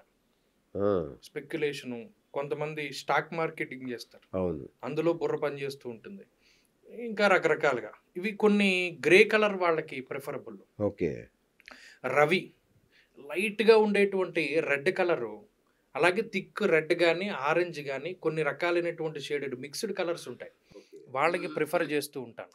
అలాగే బృహస్పతి వాళ్ళ వృత్తి, వాళ్ళ నక్షత్రము, లగ్నాలను బట్టి వాళ్ళకి ఎల్లో కలర్లోనే కొన్ని రంగులు చెప్తూ ఉంటారు. ఓకే. ఈ రంగులు అన్నవి వాళ్ళ జాతకాలను బట్టి చెప్పుకోవచ్చు. ఒకటి. రెండు, జనరల్గా కూడా ప్రిఫర్ చేసేటప్పుడు నలుపు, పూర్తి నీలము, మీకు ఇది బ్లూ కూడా అంత ప్రిఫరబుల్ కాదు. ఓకే. లైట్ కలర్స్ వేసుకోవాలి. లైట్ కలర్స్ వేసుకుని ఆ బార్డర్స్ లో కొన్ని షేడెడ్ డార్క్ కలర్స్ వేసుకుంటే బాగుంటుంది. ఓకే. ఇంటి ముందు అంటే ఇంటి పైన దేవతా విగ్రహాలు పెడుతుంటారు, రకరకాలు చేస్తుంటారు కదా, అవన్నీ చేయొచ్చా? చెయ్యొచ్చు. అయితే ఇక్కడ ఒకటి మనం ఫస్ట్ లో అనుకున్నాం నరదృష్టి అని. అవును. ఇప్పుడు ఆ దిష్టి దోషాన్ని మనం ఎలా పోగొట్టుకుంటాము? ఓకే. ఓకే. అంటే పూర్తిగా ఒకటి చూపు మన ఇంటి మీద పడకుండా ఒకడు ఏం చేస్తాడంటే ఒక పెద్ద దిష్టి బొమ్మ పెడతాడు, చూడగానే దాని మీదకి వెళుతుంది దృష్టి. అలాగే ఇంటి వైపు దృష్టి పడకుండా దేవతా విగ్రహాలు పెట్టుకోవచ్చు. వాళ్ళ పైన ఏదైనా ఇప్పుడు దాన్ని ఏమంటారు ఎలివేషన్లో అవును. దేవతా విగ్రహాలు కానీ అచ్చా. వినాయకుడు బొమ్మలు కానీ అవును. లేకపోతే ఇంకా వాళ్ళకి సంబంధించినవి ఏవైనా పెట్టుకోవచ్చు. ఓకే. ఓకే. అవి పెట్టుకోవడం వల్ల ఏమవుతుందంటే ఇంటి మీద కాకుండా ఆ బొమ్మ మీదకి పోతుంది దృష్టి. పోతుంది. అవును. కరెక్ట్. చూస్తారు వెళ్ళిపోతారు. అంతే. కాబట్టి అవి పెట్టుకోవచ్చు. ఓహో! ఇంకొకటి గురుగారు, ఈ మధ్య సోలార్ ప్యానెల్స్ పెడుతున్నారు ఇండ్ల అవును. మీద. అవును. ఇది ఏమన్నా వాస్తుకు ప్రాబ్లం అవుతుందా? అంటే మరి ఈ సోలార్ ప్యానెల్స్ అన్నీ నార్త్, సౌతే ఉండాలండి. ఈస్ట్, వెస్ట్ ఉండడానికి లేదు. ఓకే. దానికి ఒక వాళ్ళ నియమం ఏంటి అంటే దక్షిణం పల్లం ఉండి ఉత్తరం ఎత్తు ఉండాలి. ఆ! అలా ఉంటేనే గాని ఆ ప్యానెల్ పనిచేయదు. అవును. అందుకని ఎప్పుడూ దక్షిణానికి పల్లం పెట్టుకొని ఉత్తరానికి ఎత్తు పెడతాడు. అవును. కరెక్ట్. మొన్న ఆ! మరి అలా పెట్టావు, ఇది వాస్తుకి భిన్నం, నువ్వు ఇలా తిప్పు, ఉత్తరం పల్లం పెట్టాను. మనం ఎలా పెడితే అవి ఎలా పనిచేయవండి, పనిచేసేలా పెట్టుకోవాలి మనం అన్నాడు. ఆ! సరే ఇంక పెట్టు, మరి ఇంకేం చేస్తాం అన్నా. దానికి మనం ఏం చేయగలం? ఆ! ఏం చేయలేం. సోలార్ హ్మ్. ప్యానెల్స్ అనేవి వాస్తుకి లెక్క రావు. రావు. ఎందుకు అచ్చా! రావంటే ఎప్పుడు పడితే అప్పుడు పీకేసుకునేవి గ్రిల్ గేట్స్ ఉంటాయి. హ్మ్. అవి డోర్ కింద లెక్క రాదు. అచ్చా! పీకేసుకుంటాం. ఆ! తర్వాత పార్టీషన్ తలుపులు ఉంటాయి. అవును. అది డోర్ కింద లెక్క రాదు. అచ్చా! పీకేస్తాం. ఆ! అంటే మనకి ఎప్పుడు కావాలంటే అప్పుడు పీకేస్తాం, ఎప్పుడు కావాలంటే అప్పుడు పెట్టుకుంటాం. ఆ! 2 స్లాబుల మధ్యలో ఐరన్‌ది నడక మార్గంది కొంతమంది పెడతారు. పెడతారు. అవును. అది లెక్క రాదు. అది ఎప్పుడు ఓకే. కావాలంటే అప్పుడు పీకేస్తాం. ఆ! ఎప్పుడు ఆ! కావాలంటే ఆ! అప్పుడు పీక్కునేవి, పెట్టుకునేవి వాస్తుకి లెక్క రాదు. ఓకే. కాబట్టి సోలార్ ప్యానెల్స్ పెట్టుకోవచ్చు. ఓకే. రైట్. అట్లాగే పూజ గది. చాలామంది వంట గదిలో పెట్టుకుంటారు ఈ మధ్య అవును. అపార్ట్మెంట్‌లలో.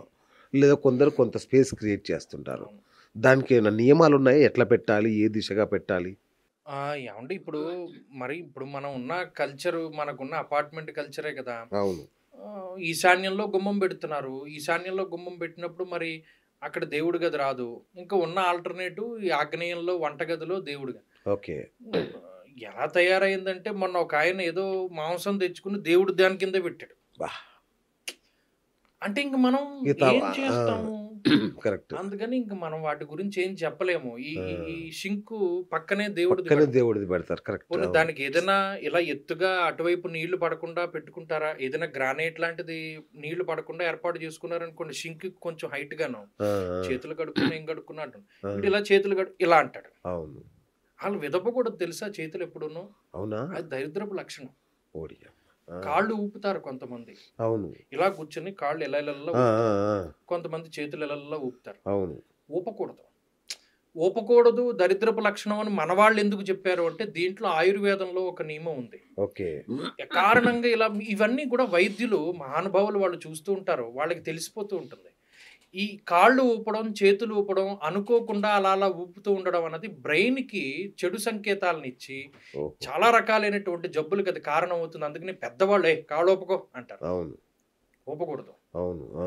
ఆ! మన శరీరంలోనే మనకు తెలియనటువంటి స్థలాల్లో శరీర అవయవాలకి సంబంధించి శక్తిని పెంపొందించేటువంటి కొన్ని సూక్ష్మమైనటువంటి భాగాలున్నాయి. దాన్నే ఇప్పుడు కొత్త థెరపీల పేరుతో ఏవండీ ఇదిగోండి ఇలా అనుకోండి గోళ్ళ దగ్గర ఏదో మీకు పాజిటివ్‌గా ఉంటుంది. తర్వాత ఏమో ఇక్కడ ఇలా నొక్కుకోండి.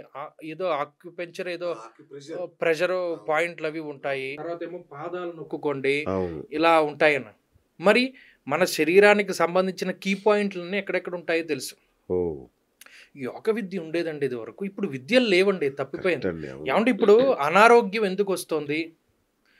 ఇదివరకు పొద్దున్నే స్నానం చేస్తేనే గాని పొయ్యి వెలిగించేవారు కాదు. కరెక్ట్. అంటే మనం తినేటువంటి దాని మీద అంత శ్రద్ధ ఉండేది. అవును. ఇప్పుడు ఏముందండి స్విగ్గీలో ఆర్డర్ పెడుతున్నారు. వాడు ఏం చేస్తున్నాడో తెలీదు.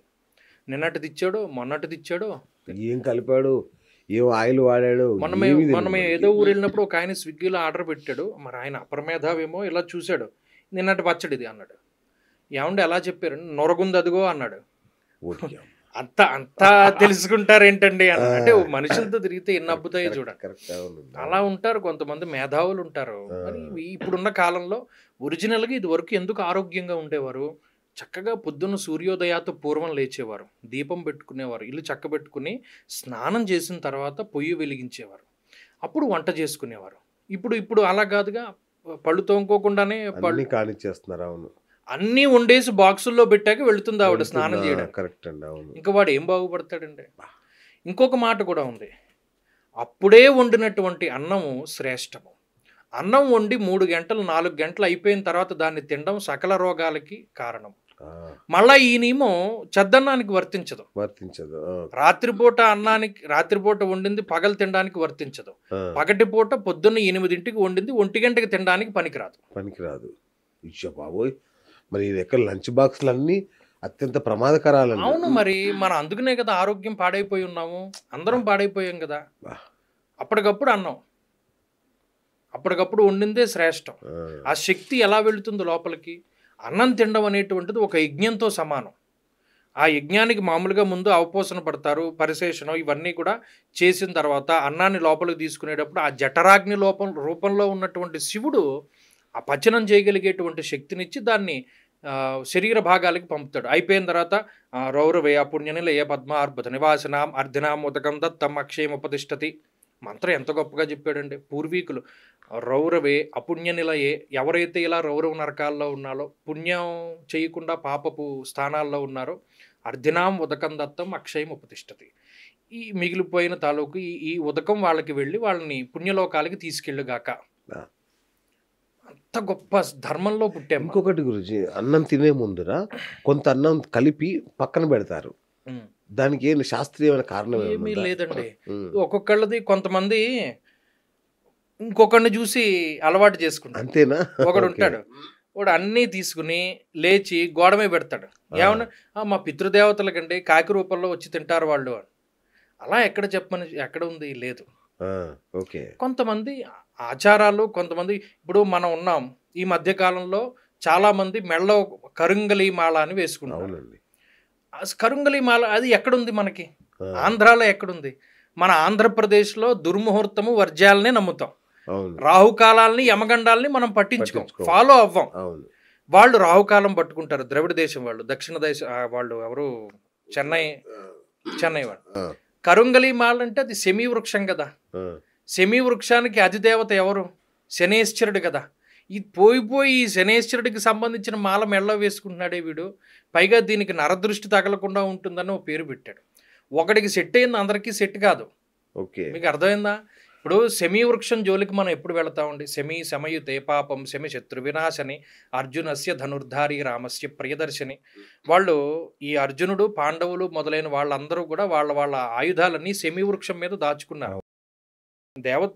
రాక్షసులు, తర్వాత ఏమో దయ్యాలు, భూతాల కింద కనబడేవి ఆ ఆయుధాలన్నీ. శమీ వృక్షము ఊరి నడిబొడ్డులో ఎక్కడ ఉండదు, ఊరి బయటే ఊరి చివరి ఉంటుంది. అలాగే ఈ శమీ వృక్షానికి ప్రత్యేకించి విజయదశమి రోజున పూజ చేసేవారు. కరెక్ట్. తప్పితే ఎప్పుడు ఎవరు ముట్టుకునేవారు కాదు. రావి చెట్టు శనివారం తప్పితే మిగతా రోజులు ముట్టుకోకూడదు. శమీ వృక్షాన్ని విజయదశమి రోజున అపరాజితాదేవి యొక్క ఆరాధనప్పుడు మాత్రం తప్పితే మిగతా రోజుల్లో అలాంటిది మనం మెళ్ళ వేసుకున్నామే, మనకి రావా? వెళ్ళిపోయేదాన్ని, దారిని పోయేదాన్ని మెళ్ళ వేసుకుంటే వీడికి మేమండి. మీరు అట్లంటారు. ఇప్పుడు ఈ కరుంగాలి మాల పేరిట కొన్ని కోట్ల రూపాయల వ్యాపారం జరుగుతుంది. అవును, వాడు ఎవడో చేస్తాడంటే వాడిది. ఇప్పుడు ఎన్ని రకాలు వచ్చాయనండి టెక్నాలజీను. ప్రతిదీ వాడు ఎంత అభివృద్ధి అయ్యాడంటే చెప్పేవాడు వాడు ఎలా చెప్తున్నాడంటే నిజమా, చదువుకున్నవాడు సైతం. ఇప్పుడు పెద్ద పెద్ద సినిమా హీరోలు, రాజకీయ నాయకులు వేసుకుంటున్నారు. ఆ ఫోటోలు చూసాక ఇంకా ఆగుతారా? మాలాంటి వాళ్ళు మేము వేసుకుంటాం. అవునండి, మరి మీరు అవ్వాలిగా సినిమా హీరోల కింద, రాజకీయ నాయకుల కింద. మరి అవ్వలేదే. కరుంగలి మాల వేసుకున్నంత మాత్రం చేత అవ్వరు. ఒకటి, వాళ్ళ ఆచారాలు వేరు. వాళ్ళు అమావాస్య రోజున పెళ్లి చేసుకుంటారు, వీడు చేస్తాడా పెళ్లి? వాడు దుర్ముహూర్తంలో వాడు పని ప్రారంభం చేస్తాడు, వీడిని చేయమనండి. వాడెవడదో ఆచారాన్ని పట్టుకుని మళ్ళీ ఇటు తీసుకొచ్చి వీడు ఆచరించి వీడిపోయిందే కాకుండా దాన్ని మార్కెటింగ్ చేసి మళ్ళీ అందరినీ చెడగొట్టేటువంటి ప్రయత్నం. అంటే నేను ఇది వేసుకున్న వాళ్ళు తప్పని చెప్పట్లేదు సుమా, కానీ ఇటువంటివి లేవు. ఇప్పుడు అది పెద్ద వ్యాపారం. మళ్ళీ దాని గురించి అదే అంటున్నా. ఇప్పుడు అందరూ చేస్తారు, మళ్ళీ లేనిపోని తలకే కోట్ల రూపాయల వ్యాపారం. అవును, అయితే అది కొంతమందికే పడుతుంది. నేను అన్నది ఏంటంటే, ఈ శనేశ్వరుని యొక్క ప్రభావం ఎవరి మీదనైతే పాజిటివ్గా ఉంటుందో వాళ్ళు ఇది వేసుకున్న వాళ్ళు బ్రహ్మాండమైన స్థితిలో ఉపయోగపడతారు. వేసుకున్న వాళ్ళు బ్రహ్మాండమైన స్థితిలోకి వెళ్తారు. ఇందాక రాళ్ల గురించి చెప్పానే, అదే కాన్సెప్ట్. తప్పితే అందరికీ సూట్ కాదు. ఇది వేసుకున్నంత మాత్రాన్ని ఏదో జరుగుతుంది అన్నది మాత్రం తప్పు. అది వాళ్ళకి పడితే నిజంగా వాళ్ళు చెప్పినట్టు టాప్ మోస్ట్ పొజిషన్కి వెళ్తారు. ఓకే. అలా వేసుకుని వెళ్ళిన వాళ్ళు ఉన్నారు. కానీ అందరికీ పడదు. ఒకే మందు అందరి మీద పనిచేయదు. కరెక్ట్ అండి. అలాగే గురుగారు, ఆయుర్వేదంలో ఒక మాట ఉంటుంది, గ్రహణ సమయంలో భోజనం చేయకూడదు అని. ఇది ఇది ఎందుకు ఈ నియమం? అదే ఇప్పుడు మీకు చెప్పాను కదా, కీనీళ్ళలో ఏం తినకూడదని. అంటే ఇదివరకు అంటే లైట్లు అవి లేవండి. నాకు మొన్న పెద్ద ఆయన కలిసాడు. ఆయన అంటే నాకున్న ఫ్రెండ్స్ అందరూనండి 70 ఏళ్ళు 80 ఏళ్ళు వాళ్ళు. ఆయన అన్నాడు, ఈ థామస్ ఆల్వా ఎడిసన్ అన్నవాడు కనబడితే చెప్తానన్నాడు. ఎందుకండి అంటే, వాడు బల్బు కనిపెట్టడమే పెద్ద తప్పు అన్నాడు. అదేంటండి అంటే, ఈ బల్బు కనిపెట్టక పూర్వం ఒక మనిషి సగటు నిద్ర 10 గంటలు ఉండేది. ఇప్పుడు సాయంత్రం 6-7ంటికి పడుకునేవాడు, పొద్దున్న 5ంటికి లేచేవాడు. ఇప్పుడు ఆ బల్బు ఉండడం వల్లే కదా సగటు నిద్ర 2 గంటలకు వెళ్ళిపోయింది. కరెక్ట్ అండి. నేను ఆయన థాట్కి ఆశ్చర్యపోయాను. నిజమేనండి అంటే, ఆయన అన్నాడు, ఈ లోకంలో ప్రతి దానికి పాజిటివ్ ఉంటుంది, ప్రతి దానికి నెగిటివ్ ఉంటుంది. ఇది కరెక్టు అని చెప్పడానికి లేదు, ఇది తప్పు అని చెప్పడానికి లేదు. ఈ బల్బు కనిపెట్టడం వల్లే కదా నువ్వు 1 గంటకి పని చేసుకుంటున్నావు. ఇదే బల్బు లేకపోతే నువ్వు పడుకుంటావు కదా హ్యాపీగా. 10 గంటలు పడుకున్నప్పుడు కదా వాడు 100 ఏళ్ళు బతికాడు. ఇప్పుడు 2 గంటలే పడుకుంటున్నాడు వీడు. ఆ 2 గంటలు కూడా వీడికి నిద్ర పట్టట్లేదు ఈ లైట్ వల్ల. మరి వీడు ఏం బాగుపడతాడు? వాడిని మనం తిట్టాలా పొగడాలా అన్నాడు. నిజమే, ఇది పెద్ద ధర్మ సమస్య ఇది. కాబట్టి ఇవన్నీ అంటే ఒక మనిషి ఆలోచన చేస్తేనండి అవో రకరకాల విషయాలు. ఇదంతా ఓకే గురుగారు. ఇప్పుడు గ్రహణ సమయంలో దేవాలయాల్ని శుద్ధి చేయాలి అంటారు. మరి ఆ నీడ అదే చెప్పాను కదా, ఈ రావు దేవాలయాలు కూడా దేవుళ్ళకు కూడా తప్పదా ఈ బాధ?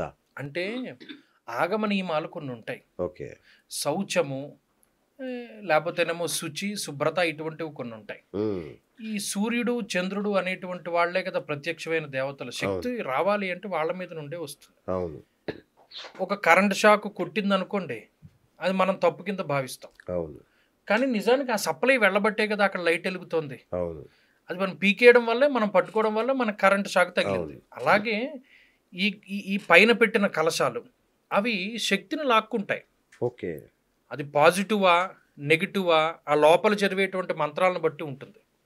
ఈ కలశాలకు ఉండేటువంటి శక్తి ద్వారా లోపల ఉన్న దేవతలు ప్రచోదనం అవుతారు. కొన్ని దేవాలయాల ఆగమ నియమాల ప్రకారం వాటికి కొన్ని దోషాలు ఉంటాయి. అదే కాళహస్తి లాంటి దేవాలయానికి ఉండదు, వాళ్ళు ముయ్యరు, వాళ్ళకి ఆగమ నియమాలు వేరు. కాబట్టి ఏంటంటే ఈ నీడ అనేటువంటిది పడుతోంది కాబట్టి అది మనం శుద్ధి చేసుకోవాలి. అలాగే ఈ శుద్ధి ప్రకరణం కూడా ఒక్కొక్కసారి ఒక్కొక్క రకంగా ఉంటుంది. చాలా సార్లు శుద్ధి చేసుకుంటారు వాళ్ళు, ఒక్కొక్కసారి ఒక్కొక్క రకం. వాళ్ళు దేవాలయాలు మూసేస్తారు కదా గ్రహణ సమయంలో. మరి అది మంచిది కాదు కదా. ఆ సూర్యుడు చంద్రుడు మనకు కనిపించేటువంటి దైవాలు కదా, వాళ్ళు కనబడనప్పుడు ఆ శక్తి మనకు రానప్పుడు అది చెడు శక్తి కదా. ఆ శక్తి వీళ్ళలోకి వెళ్ళకూడదు, ఎందుకంటే ఇదంతా పాజిటివ్ వైబ్రేషన్. ఈ పాజిటివ్ వైబ్రేషన్ గానే ఉండాలి, అది నెగిటివ్ లోకి వెళ్ళకూడదు. అందుకనే శంకరాచార్యులు వారు ఆ ఉగ్రతను తగ్గించి దేవతలకి చక్కగా ఈ శ్రీచక్రాలని వీటిని వేసుకుంటూ వెళ్ళారు. ఆ మూర్తుల్లో అంత పాజిటివిటీ ఉంది కాబట్టే మనం ఆ క్షేత్రానికి వెళితే మనకు అంత రిలాక్సేషన్ వస్తుంది. ఆ వైబ్రేషన్స్ అన్ని మనకు వస్తున్నాయి. మీకు ఇందాక చెప్పాను, మీరు చూడండి నెట్లో ఒక ఆవిడ వస్తుంది, ట్యూనింగ్ ఫోర్క్ ఇలా కొడుతుంది, ఇక్కడ పెడుతుంది, అబ్బో భలే ఉంది నాకు రిలీఫ్ వచ్చిందని చెప్తుంది. ఇంకా అది ఆ థెరపీ కూడా తీసుకొచ్చారు. ఎంతవరకు తెలియదు. రైట్ గురు. అయితే అసలు ఇప్పుడు రాబోయే సంపూర్ణ చంద్రగ్రహణం ఏదైతే ఉందో చాలా మంది అయ్యగారులు ఏం చెప్తారంటే దీనివల్ల చాలా ప్రమాదాలు జరగబోతున్నాయి, రకరకాల ఉత్పాతాలు జరగబోతున్నాయి, ఖగోళ పరంగా కావచ్చు, ఏ రకంగా చూసినా చాలా ఉత్పాతాలు జరుగుతాయనే మాట చెప్తున్నారు. అసలు ఈ సంపూర్ణ చంద్రగ్రహణ ప్రభావం మన దేశంలో మన మీద ఎంత ఉండబోతుంది? అంటే ఒకటండి, గ్రహణాలు అనేవి ప్రతి పౌర్ణానికి అమావాస్యకి ఎక్కడొకటి పడుతూనే ఉంటాయి. అవునా? మనకు కనబడవు. మనకి నియమం ఏంటి అంటే మనకి కనిపించినటువంటి దాన్నే మనం పాటించాలి అన్నది నియమం. ఇప్పుడు కొన్ని సార్లు సూర్యగ్రహణము, కొన్ని సార్లు చంద్రగ్రహణం ఏర్పడి మనకు కనబడదు. కనబడనప్పుడు మన నియమాన్ని పాటించాల్సిన అవసరం లేదు. కొంతమంది ఈ మధ్య కాలంలో కనిపించినా కనిపించకపోయినా సూర్యుడు ఒకడే చంద్రుడు ఒకడే, వాళ్ళకి గ్రహణం పడితే ఆ ప్రభావం మన మీద ఉంటుంది అని చెప్పేటువంటి వాళ్ళు ఉన్నారు.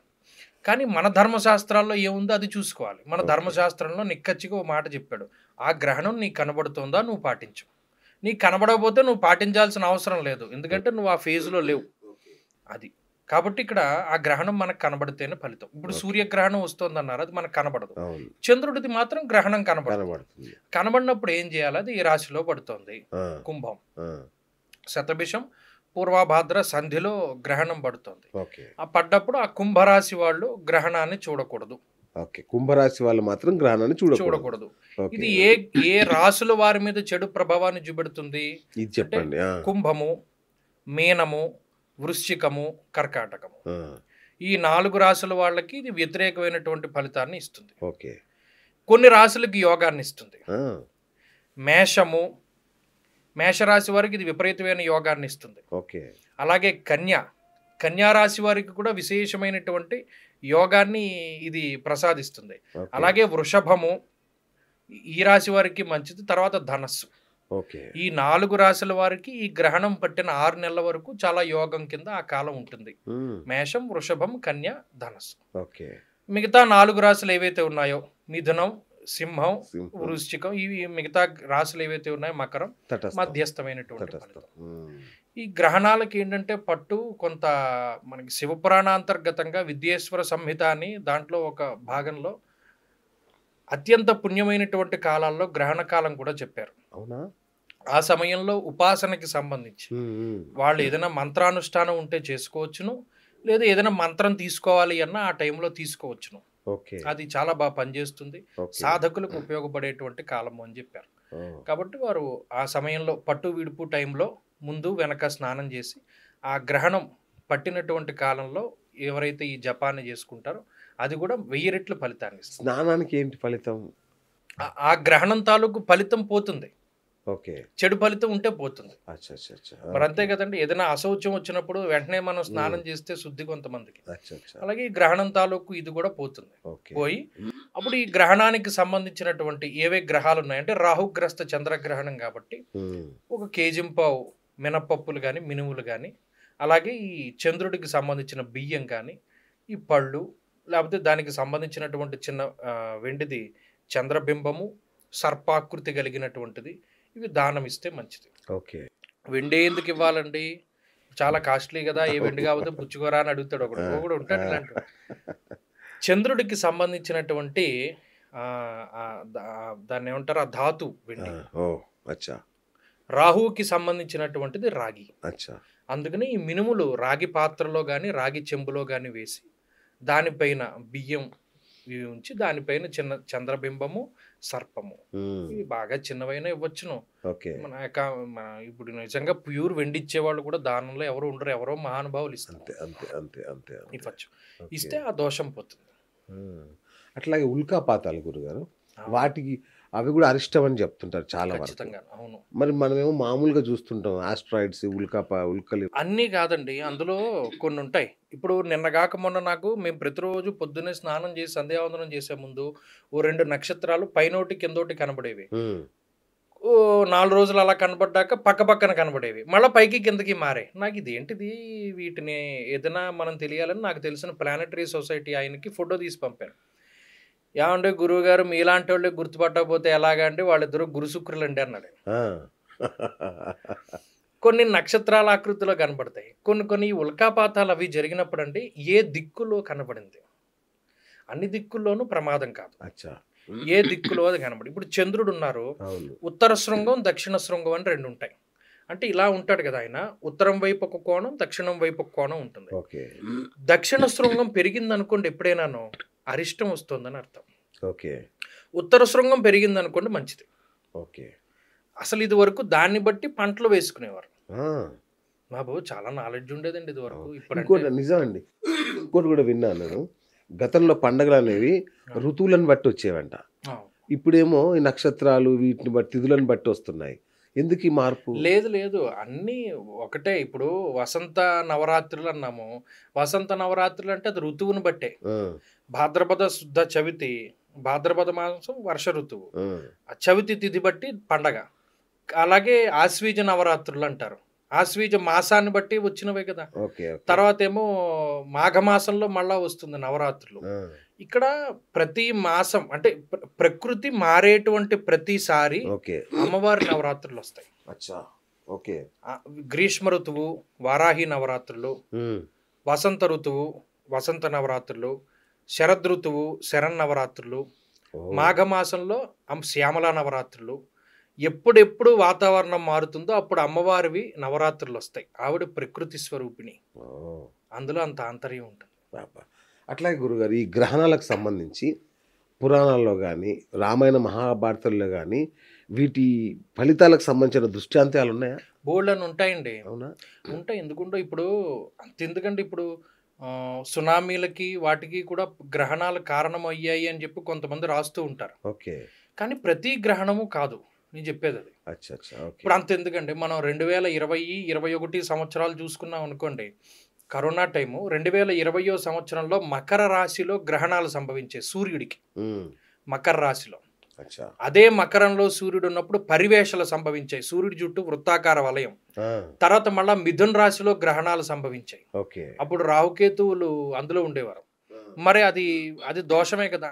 ప్లస్ అప్పుడు షడ్గ్రహ కూటమితో కూడిన గ్రహణం, మకర రాశిలో 6 గ్రహాలు కూడి గ్రహణం వచ్చేది. మరి ఇవన్నీ అవి ప్రామాణికంగా తీసుకుంటాం కానీ ప్రతి గ్రహణము కాదు. Okay okay. అట్లా గురుగారు, వాస్తులో ఇంకో 2-3 డౌట్స్ ఉన్నాయి నాకు. ఇంట్లో అద్దాలు ఎక్కడ పెట్టాలనేది చాలా మందికి సంశయం. ఇది ఎక్కడ అండి, దానికి ఒరిజినల్ ప్లేస్ ఏంటి? కరెక్టే. మా తాతగారు ఉండేవారు, ఆయన మట్టురాయి ఇలా పట్టరా అనేవాడు. మట్టురాయి ఇలా మట్టురాయి. అచ్చా, మట్టురాయి. మట్టురాయి అంటే మా మామ మట్టురాయి అంటే ఏంటండి అని, అద్దం పట్టరా అన్నాడు. అంటే ఈ అద్దం ఉందనుకోండి, ఇప్పుడు ఇది పడుకునే దాన్ని బట్టి ఉంటుందండి. సూక్ష్మం ఏంటి అంటే, ఇప్పుడు తూర్పు ఇల్లు ఉందనుకోండి, ఒక్కొక్కడు దక్షిణం వైపు తలకే పెట్టు పడుకుంటారు, ఒక్కొక్కడు తూర్పు పడమరలుగా పడుకుంటారు.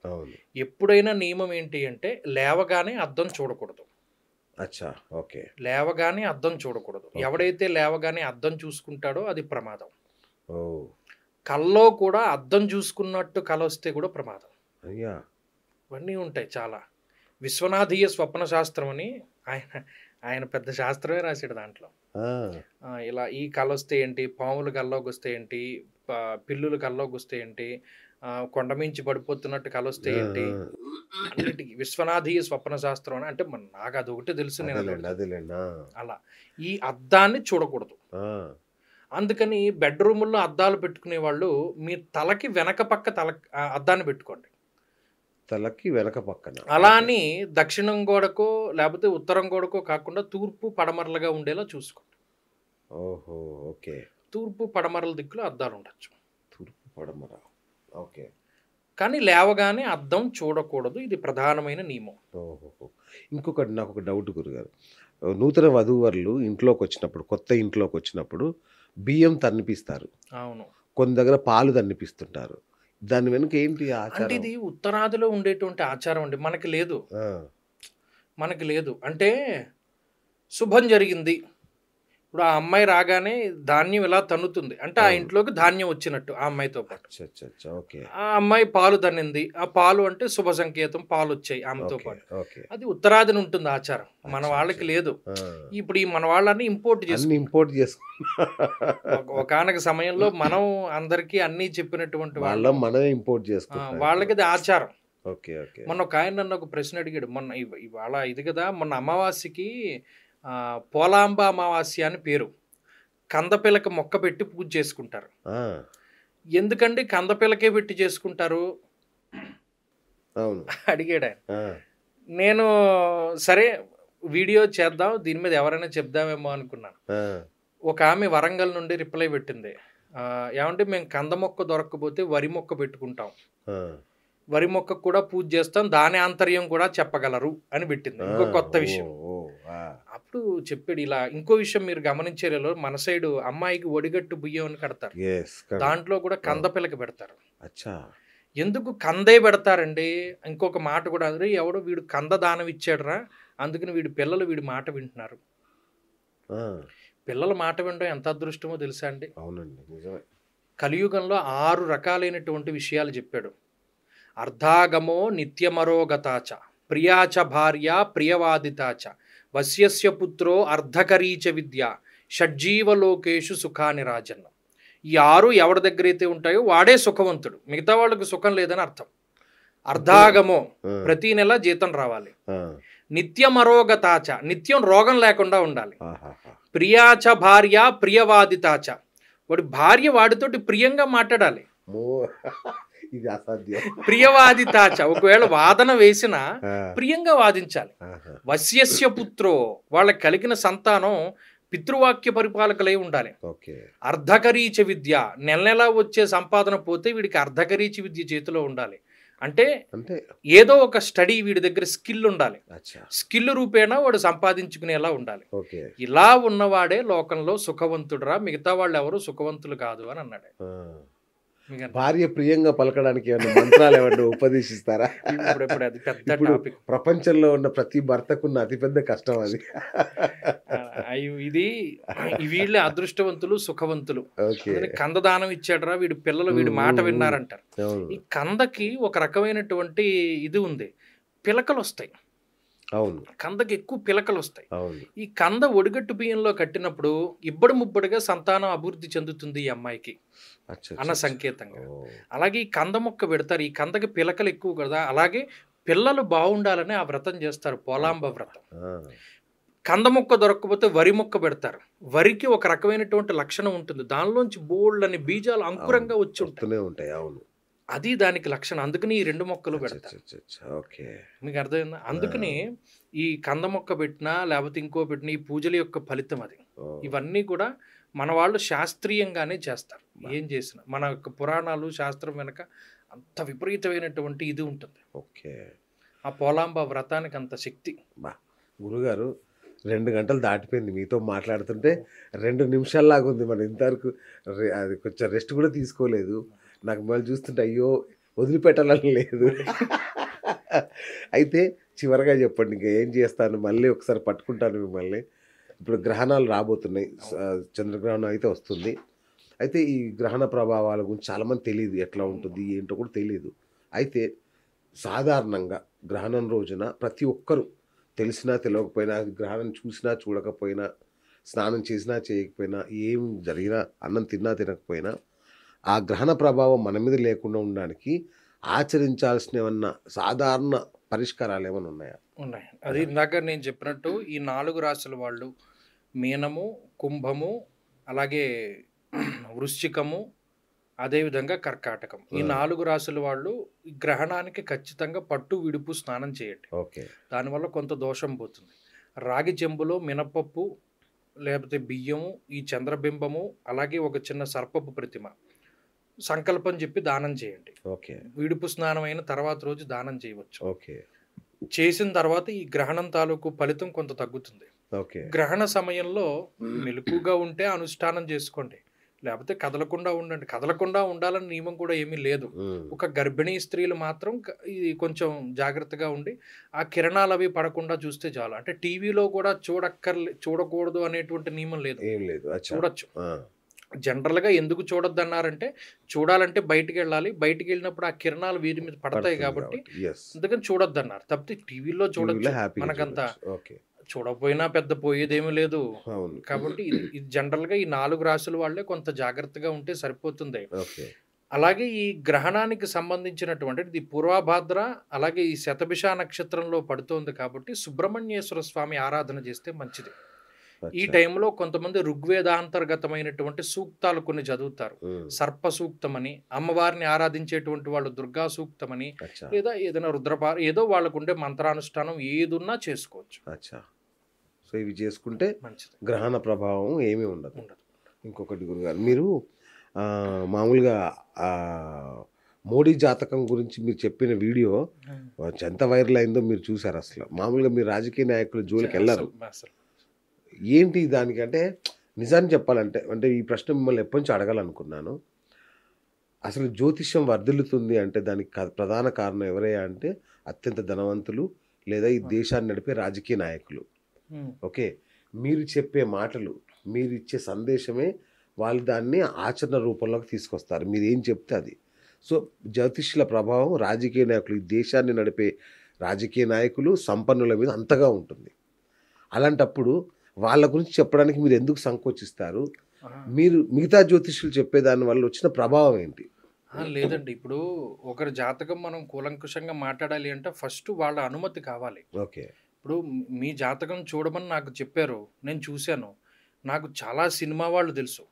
అవును. చాలామంది వాళ్ళకి చెప్తూ ఉంటాను. అవును. పెద్ద పెద్ద వాళ్ళకి ముహూర్తాలు, ఈ మధ్యన ఆడిన పెద్ద సినిమాలకి ముహూర్తాలు కూడా నేను పెట్టాను. ఆ!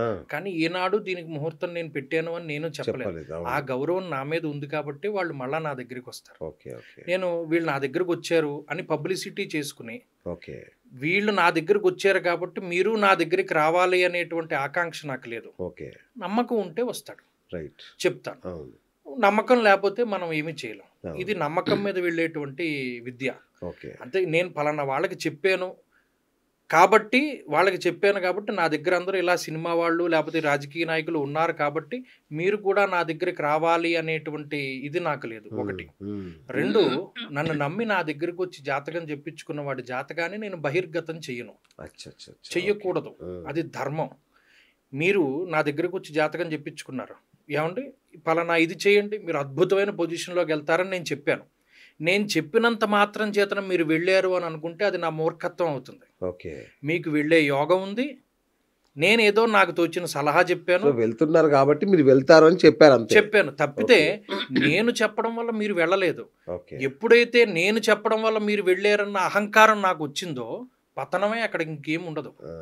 మీకు ఆ యోగం ఉంది. ఉంది. వెళతారు.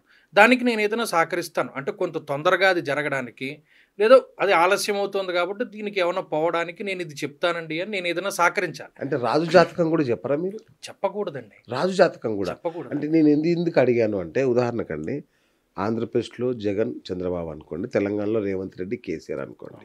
రైట్? ఎవరొస్తారు అధికారంలోకి నెక్స్ట్ అనే దాని మీద ఒక సగం జనాభా జీవిత స్థితిగతులు గాని, వాళ్ళకి సంబంధించిన మంచి చెడులు గాని ఆధారపడి ఉంటాయి.